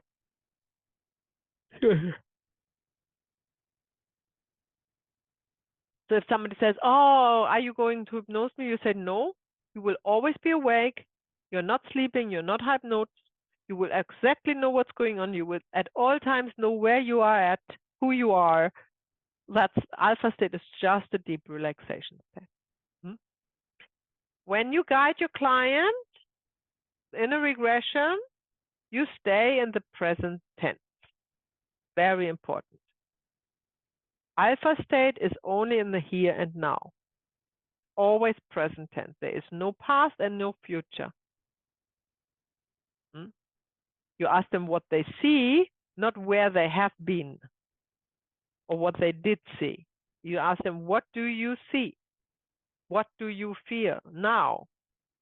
Even though they are reporting from a scene that you think goes back, I don't know, thousands of years. It's in the now. It's here now. It's happening now. Always stay positive with words. It's sometimes challenging because it's hard to find a word for no fear. So you are allowed to say you are not afraid. You don't feel fear and you don't feel shame or guilt, because the positive word is not exactly the opposite of fear. You cannot just say you are happy, because they won't be happy. You know, there's not an opposite to not no fear, really, right? So use this, but other words stay always positive. Yeah. In past life regression, a word up front, we only do that for adults. We don't go in past life regressions with children. They need to be 18. They need to sign a waiver. Yeah. You can work with their parents when the parents are present, then they sign it and they say, my child can do that, then that's fine. Yeah. But not alone with the child. You never work alone with a child, by the way. The parents have always to be there. Anyhow. The intention is of a past life regression to access a, let's say, another lifetime that is in which the source of the problem has been caused. That's the intention. And it needs to be broad because you don't know when that will be, what the source is, you know, you have no idea. So don't nail it down because what the client said, you know. As always, the client can talk from their mind, that's fine, but then you allow the morphogenetic field to let you be guided in your regression work. Yeah. The information will come from clothing, the environment, or even a thought they have. Now, that's where you get the information, which scene they see themselves in. So whatever comes up, be detailed, ask question about it, don't jump steps, don't go too far. You need to have the information that you can draw an accurate picture. Yeah? That's the information you need. This questioning and answering is precise and in slow pace. Using short words, short sentences, just to the point, really. There is no, you know, there's not many words in this work. Let's talk about false memories. That's a very important, because I don't know how many so-called regressions that are performed are actually not regressions. They are so-called false memories.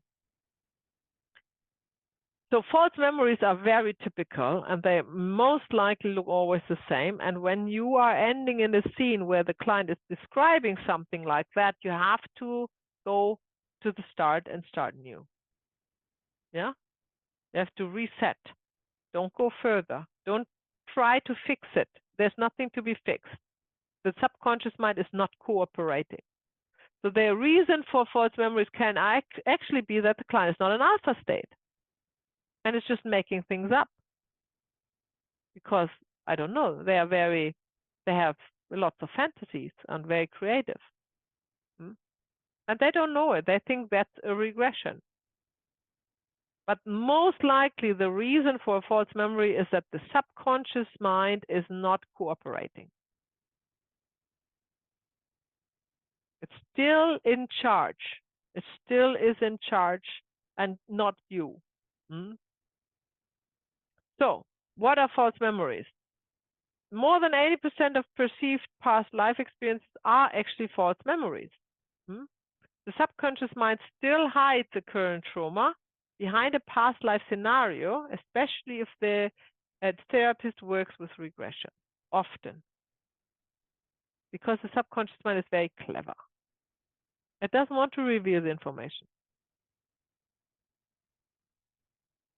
Typical example for a false memory is if the client sees themselves as a poor little girl or poor little boy in a dark room that looks like a dungeon, in rags, barefoot in rags. It's cold, no food, no water, dirt everywhere, big stones surrounded, in chains, things like that.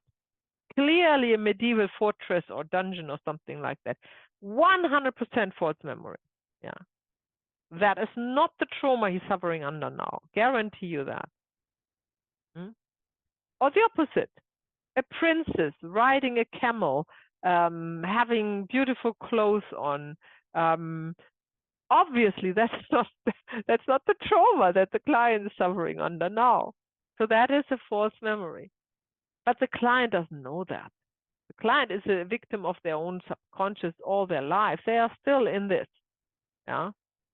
And then you will, if you do that more often and you're very aware of false memories, and you rather treat some memory as a false memory rather one times too often than too little, you are on the safe side.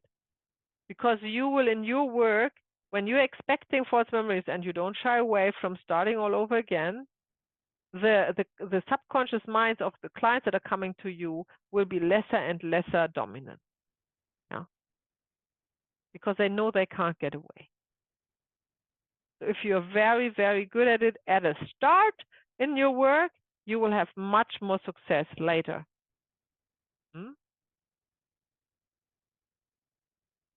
So how do we deal with false memories? We go back. We just go back to another time. So we say to the client, okay, we leave this here. That's not where, we don't need to explain. We don't say that's a false memory. We're not talking to our client. We are guiding them. They are in alpha state, right? So we say, okay, now I count to 3 or whatever you want to do. And when I count to 3, you are going in the situation where this problem really started, like really this time, really. And then you do whatever, 1 to 3, whatever you want to do.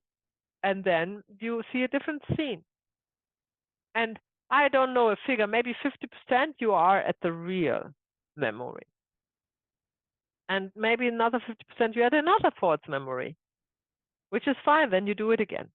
You go back or forward or whatever. Yeah, you go to another timeline where the real problem starts. I have not had it more than 3 times so far. So far, at the 3rd time, we have found normally the real situation. We use all these steps of a regression to release attached spirits. We're just not going back in time, and there's no false memories or none of this. Just we go in alpha state. We ask the client to go to the current problem or to the current pain, whatever they have. Yeah. And then they will not back in time, just to the current one. Yeah. And then we ask them, whom do you see? And often somebody comes up. And they have no idea why they see this person. Sometimes they know this person. Sometimes they just see an old man or a young woman or something. Yeah. And then because they're in alpha state, they have access to the morphogenetic field that has the memories about the situation. With whom you work with. Yeah. Sometimes they see just the form. Sometimes they just see the color. Sometimes they just feel. So that's okay. Whatever is there is what you treat as the attached spirit. Yeah. Then you ask if they see the person in or the object or whatever or the emotion, if it has a color. You need to know the color. Yeah. At this time, you don't need the spiritual color chart because whatever color it is, you want to release the spirit in the color. So you don't need if it's, angry or grief or control. That's deception. You don't need to know that. The only thing you need to know is you can't send them into light, into white. You can't send them into white because that's hiding. Yeah, it needs to be color. It can be black, although I don't like to send anybody in black colors. This is the darkest of all. Often clients see black because they don't have the fantasy to see other colors. So you would ask them, is it maybe dark violet or dark blue or dark brown, or just try to find a color that is not black, gray, or white, like a color really. And then do you send the person that is attached to them with all their energies into this color? And how do we do that is by convincing the spirit that it's at the wrong place at the wrong time and it's not here at home. It's a dialogue with the spirit, and that's not what the client is doing. That's what you are actually doing as a facilitator. But you can, and it is good practice, to suggest all these words to the client, so the client is saying it to the attached spirit. It has a stronger impact on the client's capability to take the life in their own hands. Yeah, so that's preferable. So sentences would be like, do you know that you are dead? They would say, no. And I would say, yes, you are. Yes, you are. You have died. And then you would say them to them, you missed your whatever bus, train home. You know, and then that spirit, they will get alert, they will listen. And then you have this dialogue going on. You can't stay here. This is not your home. This is not your body. This is not your family, you know. And when this information, they're all new to him, when this information starts to settle into the spirit, then you can let them see the color and maybe visualize people they know, they are waiting for them in the astral world, their soul family, right? And tell them, or if they attach to it another person, you say, this person is waiting there for you, like a wife or a husband, you know, waiting there for you. And then you would ask them to let go of the person they attach themselves to and go there. And you will then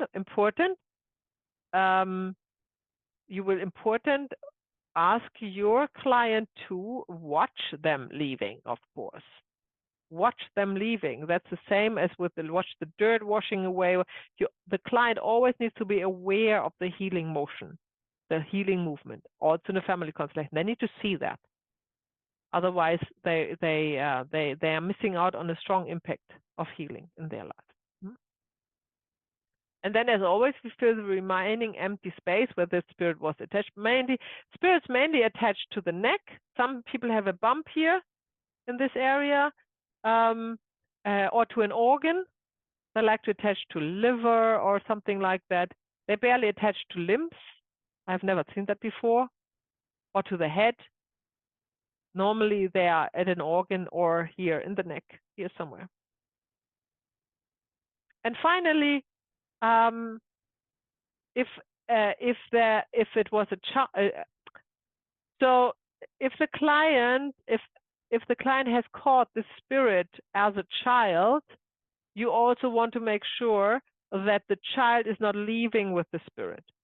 So in these cases, you let your client keep his child, his inner child, which is the soul, at his side or in his heart while they were watching the spirit leaving. Yeah.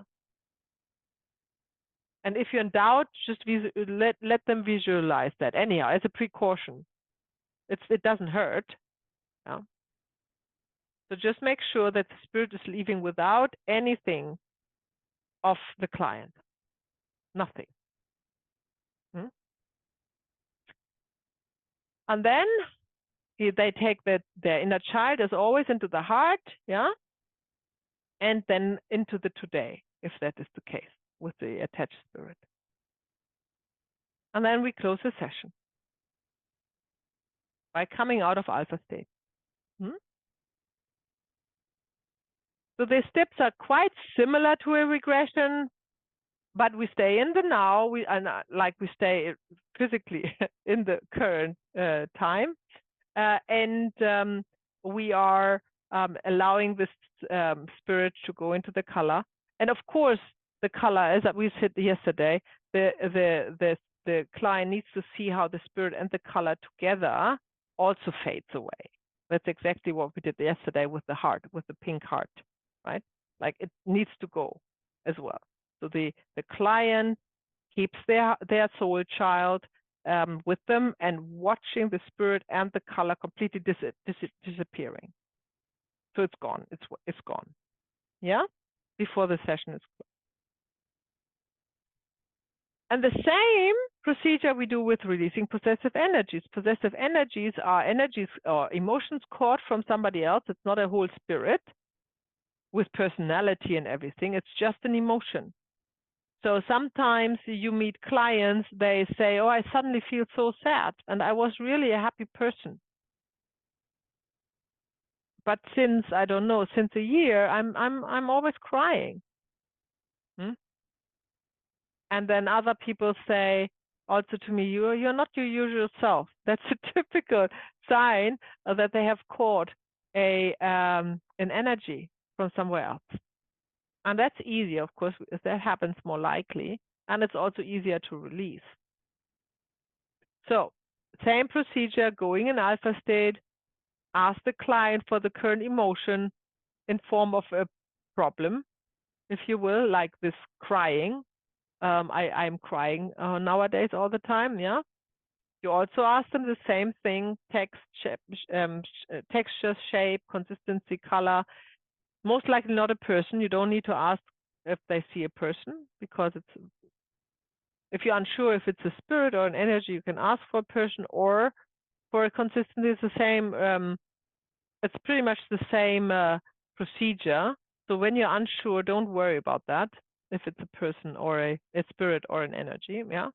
And then you send this object that the client is visualizing for this emotion, like this sadness or this crying that they suddenly have, into a color that they are associating with it. They will always come up with it. In the case of a possessive energy, it's an emotion, it's always a color they are visualizing easily, because that's actually basically the attachment is a color. Yeah. And then again, let them see how it vanishes, goes completely away, and filling the remaining space with their own light. That's the same procedure. Also, make sure the soul child is at the side of the client or in their heart, if that's a problem, and close the session.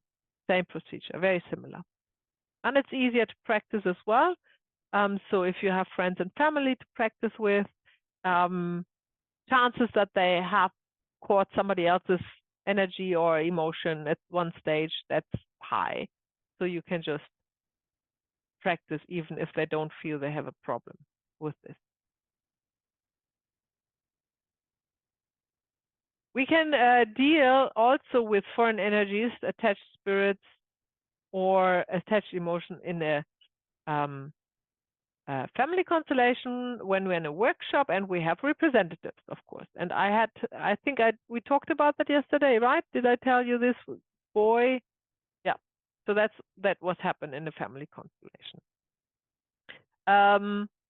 So you observe the movement of the representatives, and an attached spirit is very, so even if you have no idea about an attached spirit in a family constellation, because you were just facilitating a family constellation, and then all of a sudden there is this one representative literally clinging to another, but the other is not aware of it, is not looking at him, they don't want to it's not a relationship thing, right?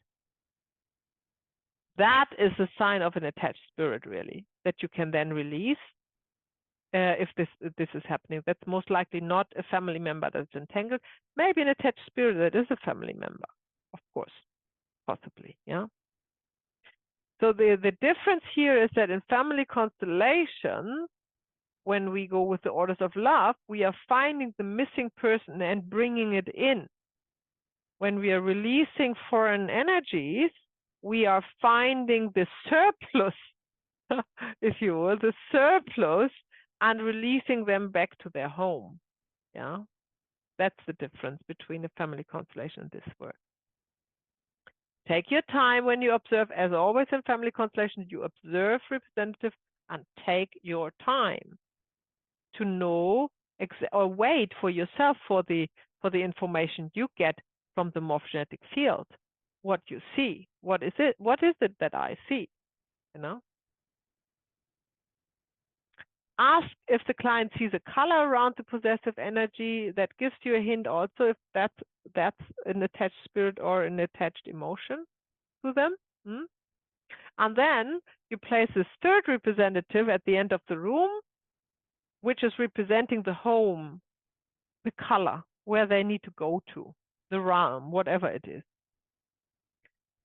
And then it is always healing when the client says to the energy or there's a spirit, thank you for staying with me.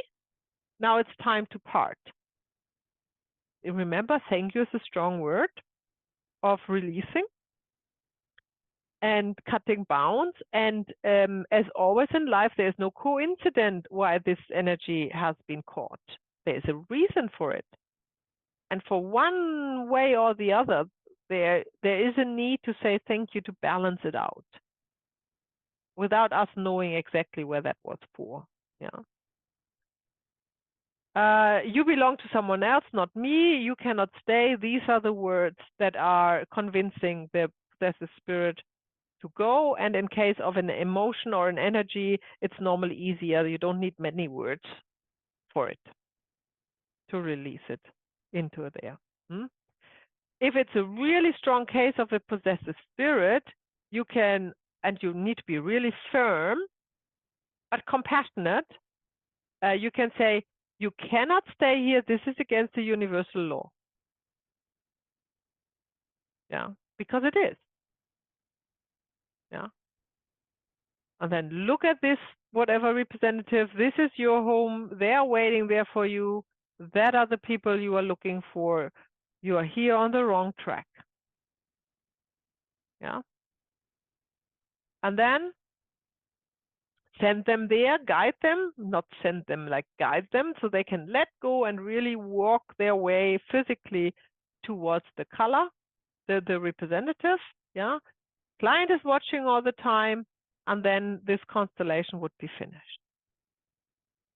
If it happens to be in a broader constellation and you find this attached spirit and you release it, then I would still call it the end of a constellation. I would not go further because that's a big step already. And the energy field needs to change and the family member needs to adjust and everything else. So you would not, after that, perform another entanglement, necessarily. Okay, so that's what I have for you, what I want to say about regression. Are you ready for our exercise? You don't need to remember everything. Take it lightheartedly. We don't have much time for that anyhow. Just that you, playfully start with doing it. I will demonstrate it to you. And then you go in a group of 2. I go with 1 of you. And then, yeah, and then you can train it yourself. It will be short. I'd also do just a short regression, not a full 45-minute, of course. So we have worked with Judy yesterday. So it's one of you, Eva or Kimberly, happy to volunteer for a regression. Eva? Yes, I can do that. Let me stop sharing. And then we go. Okay, so. All right. So Eva, is there anything that comes to mind you want to look at?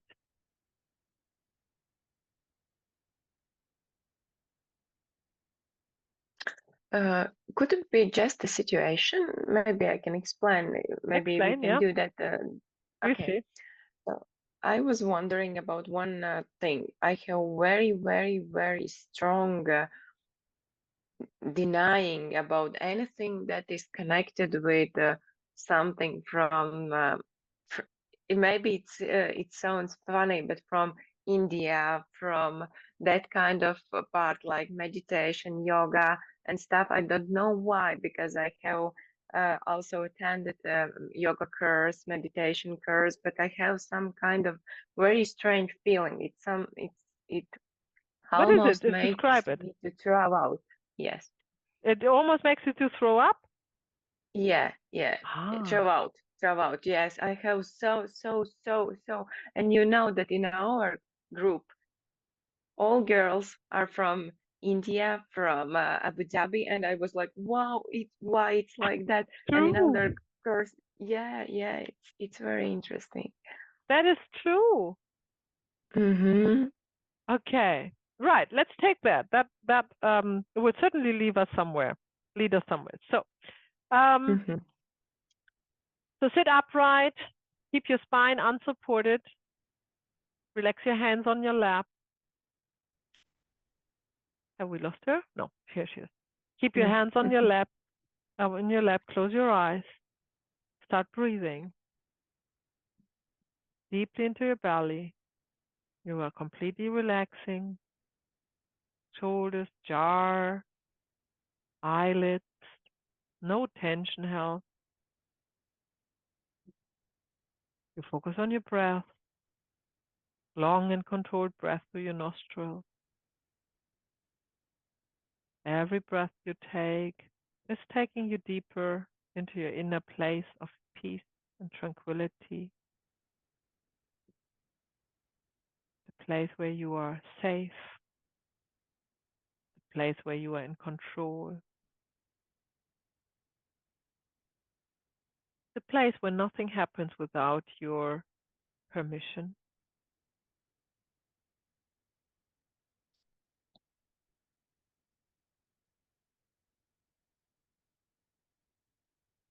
And from this state, peace and calm, we are going back in time to find the source of the problem, the situation where this problem is originated. And when I count to three, you will be able to see the situation clearly in front of your inner eyes. 1.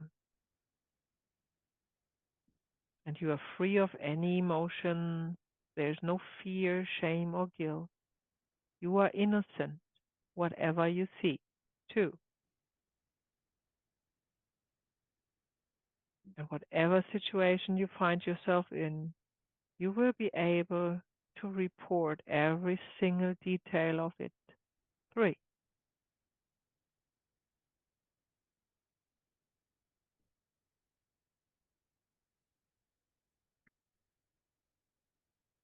Keep your eyes closed. Look down to your feet. What do you see? Can you see your feet?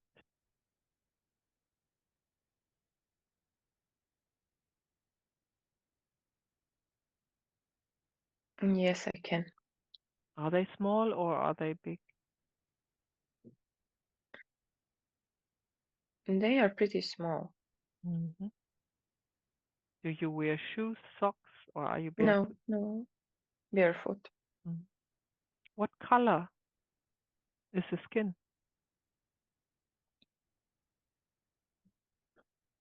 Mm, it's like a mid-tone, like my skin. Mm-hmm. What age do the feet have?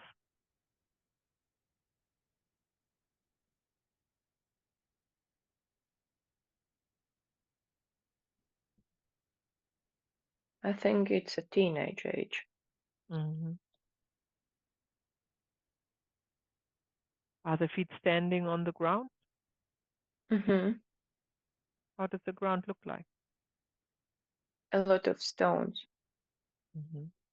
Yeah, are they warm or cold? Warm. Mm-hmm. Look up your legs. What are you wearing?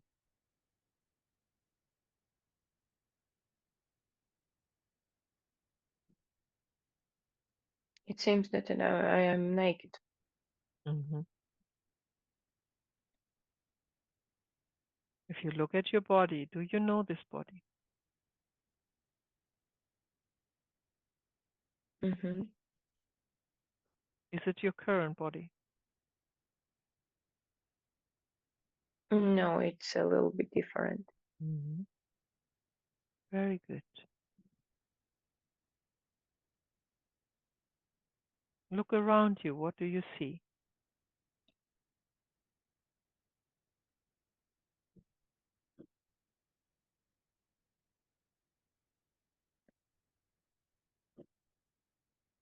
it's hard to see something because I have that sense of throwing out, and my head is like spinning around, and it's very like Okay. hard to see.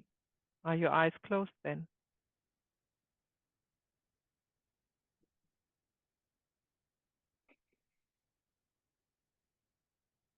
Or are they open? I think that I am trying to keep them closed. Mm-hmm. Do you feel cold or warm? No, I feel warm. It's Mhm. okay. Is it because of the environment that you are warm? Is it a warm environment? Yeah, I think it's a warmer environment. Mm. Do you know what environment you are in? Which country? Which culture?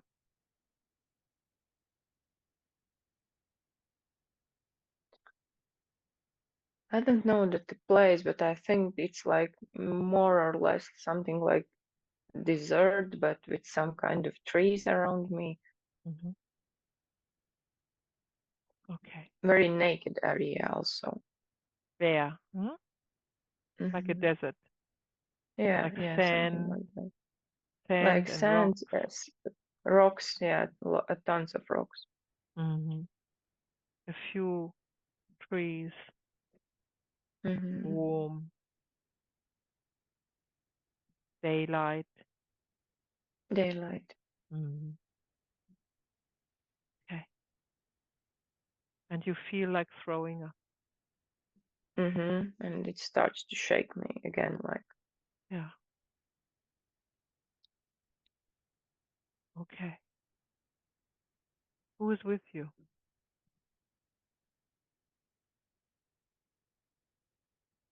some kind of man. Mm-hmm. Look at the shoes of the man or the feet. Can you see? Is that one or more men? Oh, one. Look at their feet. Look at his feet. Are they naked? No, he has those sandals. Sandal. Can you see the toes? Mm-hmm. What color are the toes? Black, very, very dark. Mm-hmm. Right. Where is he positioned in relationship to you? So sorry, could you? How is he positioned in relationship to you? Is he in He's front of you? standing on left side of me. Oh, yeah. What is he wearing?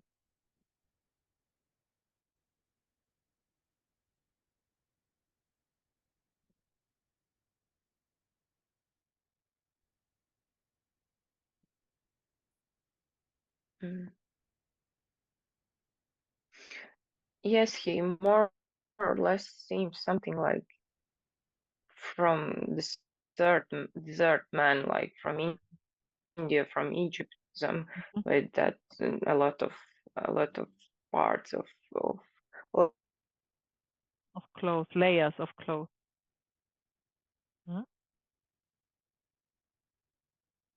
Ooh, layers of clothes. Mhm. Hmm. Okay. How do you feel with him standing at your left side? Very, very bad. I don't like all the things. Mm. What is he doing now?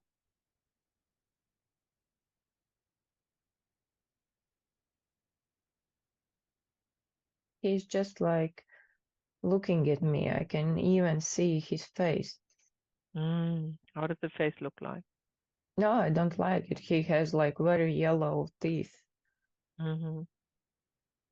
How is his hair? Is it dark?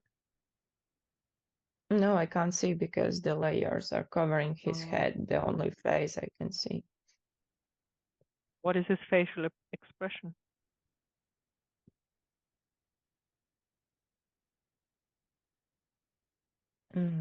I don't know the name for that in English, but when you are like laughing about somebody when you Yeah. feel superior than Yeah. somebody. Very good. Are there others? No, just him. Mm-hmm.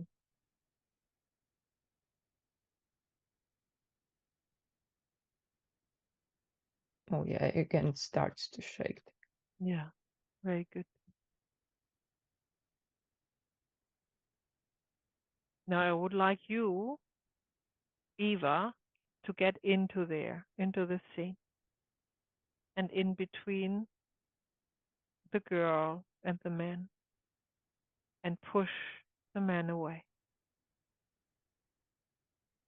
Can you do that? Yes, I can do.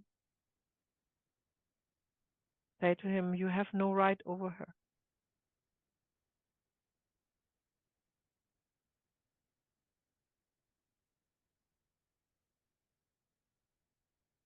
You have no right over her. She belongs to me. She belongs to me. I will protect her. I would protect her. You have no power over her. You have no power about her. How does this girl feel? Much, much better. Very good. Now take her But by he the hand. seems very surprised, like, about Yeah, that. of course. Yes. Say it again. You never have and never will have power over her. You never had and you will never have power about her.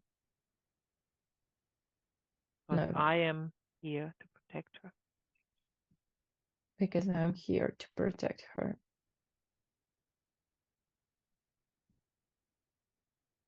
What is he doing now? It's a bit harder to see him because it seems that he is moving away, like Very background good. somewhere. Watch him moving away. And then take this girl by the hand and take her out of there. Fly with her up to the clouds.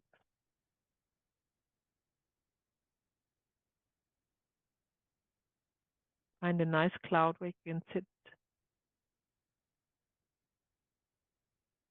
where everything on earth is small and unimportant.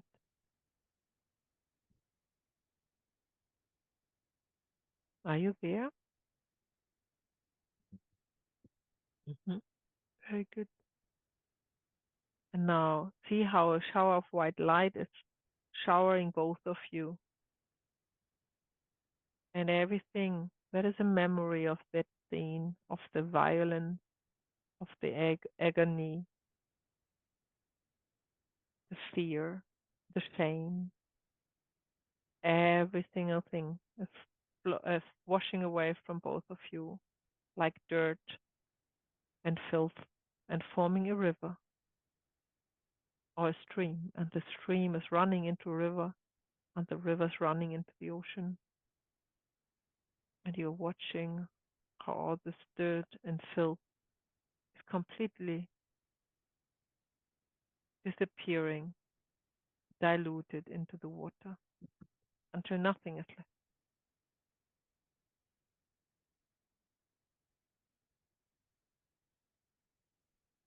And then you feel the inner light of you filling out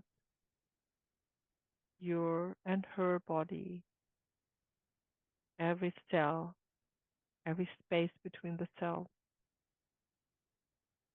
filling out the space where the filth and dirt has resided, which is now empty space.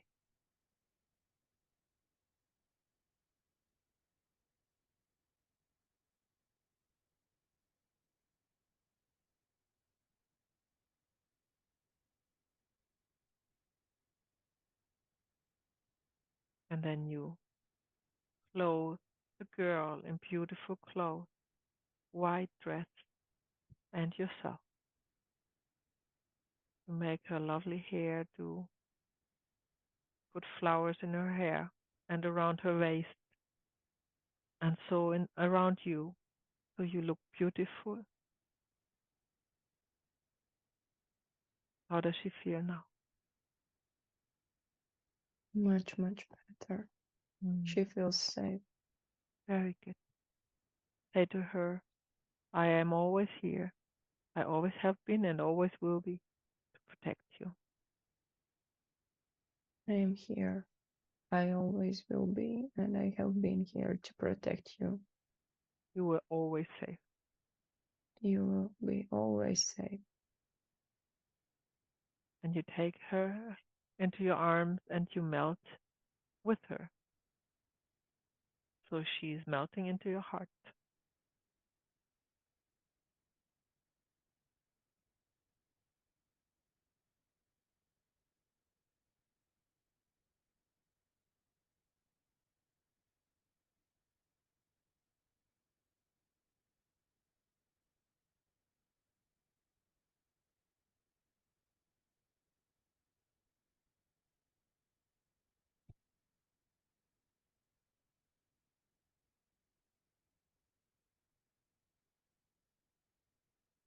And you let me know when she has melted with you.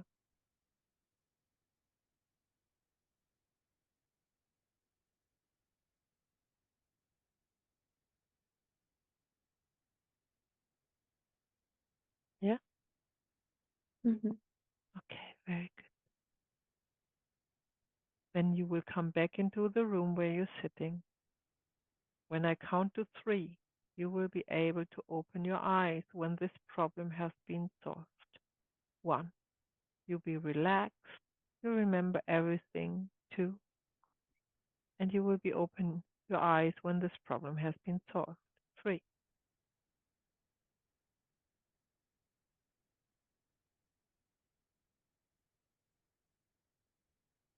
Oh, thank goodness. She opens her eyes. Very good. Very good. How do you feel, Eva? It's a very strange feeling. It seems that I have a feeling that I have spent like tons of time, and at the same time it was like very, very fast. Everything happened, and it's like some strange feeling. Very good. Very good. That's exactly how it feels. Very good. So we definitely haven't been to a false memory. That was a real memory. That was crystal clear. So that was actually a real regression, not just a demonstration. Very good. Very good. So since Eva had a regression already, we don't want her to have another one. So I would like, I will be with Eva so she can perform a regression with me. And I put Judy and Kimberly in a room. Yeah. And you would practice with each other. Each one has 7 minutes. It's not much, but you don't need to go through the whole regression. You just go through the steps. You don't need to be too detailed like we were yet right here. Go to the steps that you remember. Don't stress out, just the ones you remember. It's an exercise, yeah? And see how you'll be able to guide somebody into alpha state and find the situation. You don't need to do the whole spiritual healing. That's all not necessary. Just go bring your client to alpha state and find something that they can actually see and determine if it's a false memory or if it's a true memory. And that would be enough for this exercise. Yeah? Yeah, can you do that? Sure. Okay. And I will send you 7-8 minutes a message. Yeah, and you stay here with me, Eva. So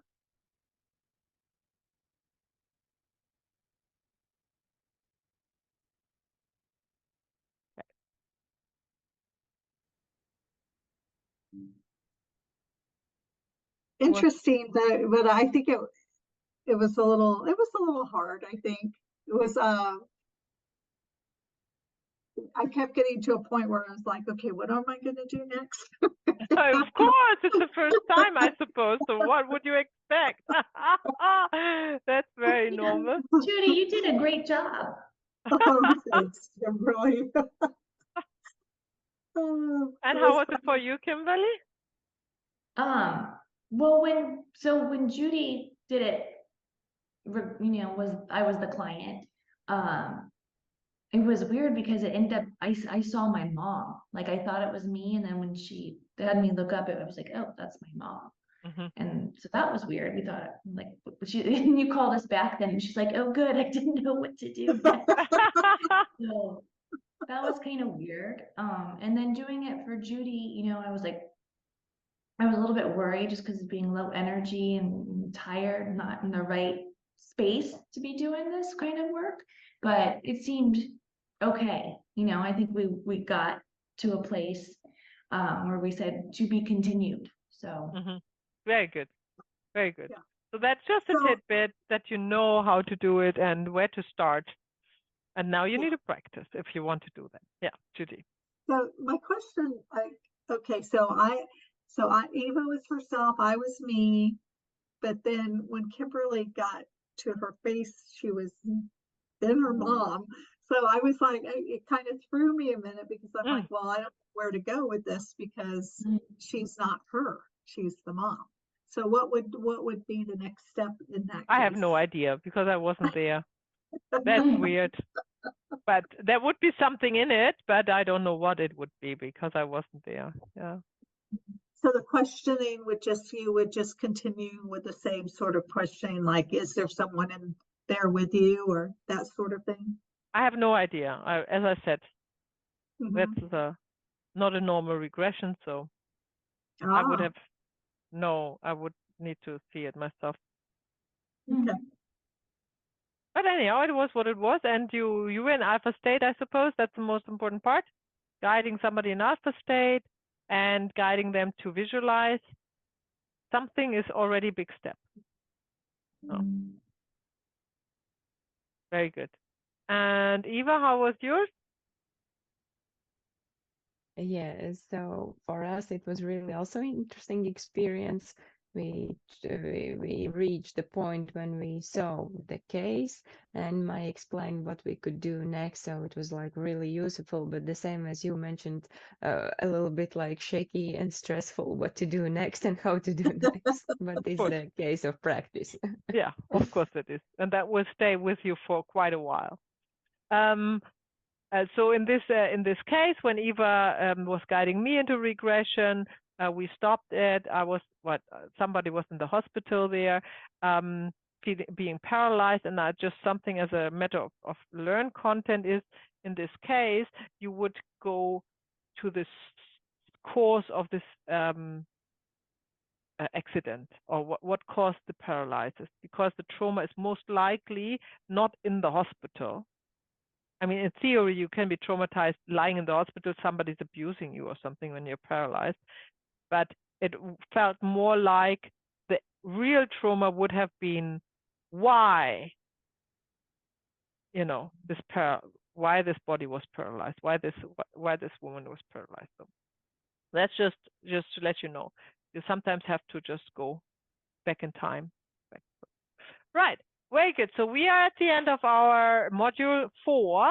How did you go? How did you find it? Would you like to share briefly something about it, the journey you've been on to the last 3 days? Well, I loved it. I thought it was very informational.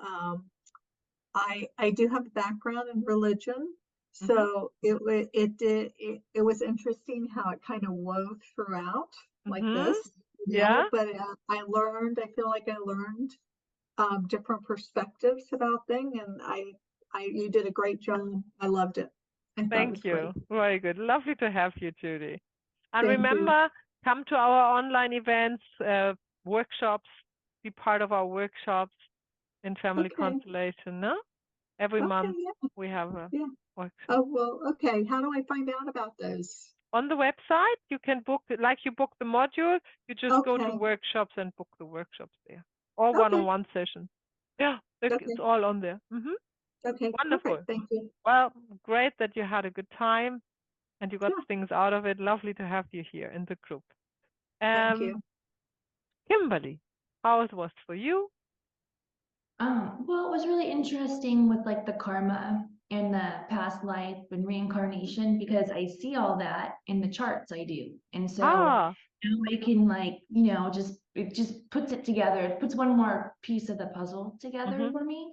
mhm, And I've, you know, already kind of aware with like the astral plane and mhm, the light plane and all that stuff, but having the colors, I think that's really interesting, and then having them associated with the different emotions and then mhm, where people go to that color, like coming from the color, what mhm. color do they go to? So that's something I really want to explore more. Yeah, great. And that's something you can explore. You can experience with yourself, with clients, with friends and families. That's easy to do. Very good. Wonderful. Thank you. And Eva, still awake. Very good. Yes, still awake. You know, the main idea, again, I'm so thankful that I had this opportunity because we are totally different group. And again, it's a new experience through all of us. So I'm appreciating that. And I'm also very happy about those useful tools because I already started to check them, to try them about the colors. Today I already have had one checkup and it really works. So it's like Fantastic. amazing about that. It's As fascinating, always. isn't it? Yeah, yeah. Wonderful. Well, that's great. Wonderful. So the video recordings for the trainees available in their groups. So Eva, you don't get this one, you get the one from your group, and gosh, Kimberly, who's missing here? Oh, What's the name? Suman. Suman. And Suman will see your video recordings because I can't change this group. That's just too much. I don't know how to change it. But anyhow, so that's that. It will be available. So not this week, so after the next week when the next group had theirs. And then I see you back to module 5 finally in a month's time. And of course, I see you on the workshop. I think we have an upcoming workshop. I haven't checked. Relatively soonish. I will miss that one. I'm sorry. Yeah, no worries. Okay, very good. So I leave you with this. Okay, Have a thanks, lovely Mike. rest of the night, day, and I see you when I Bye. see you. Thank Bye. you. Bye-bye. Bye. Bye. Bye. Bye.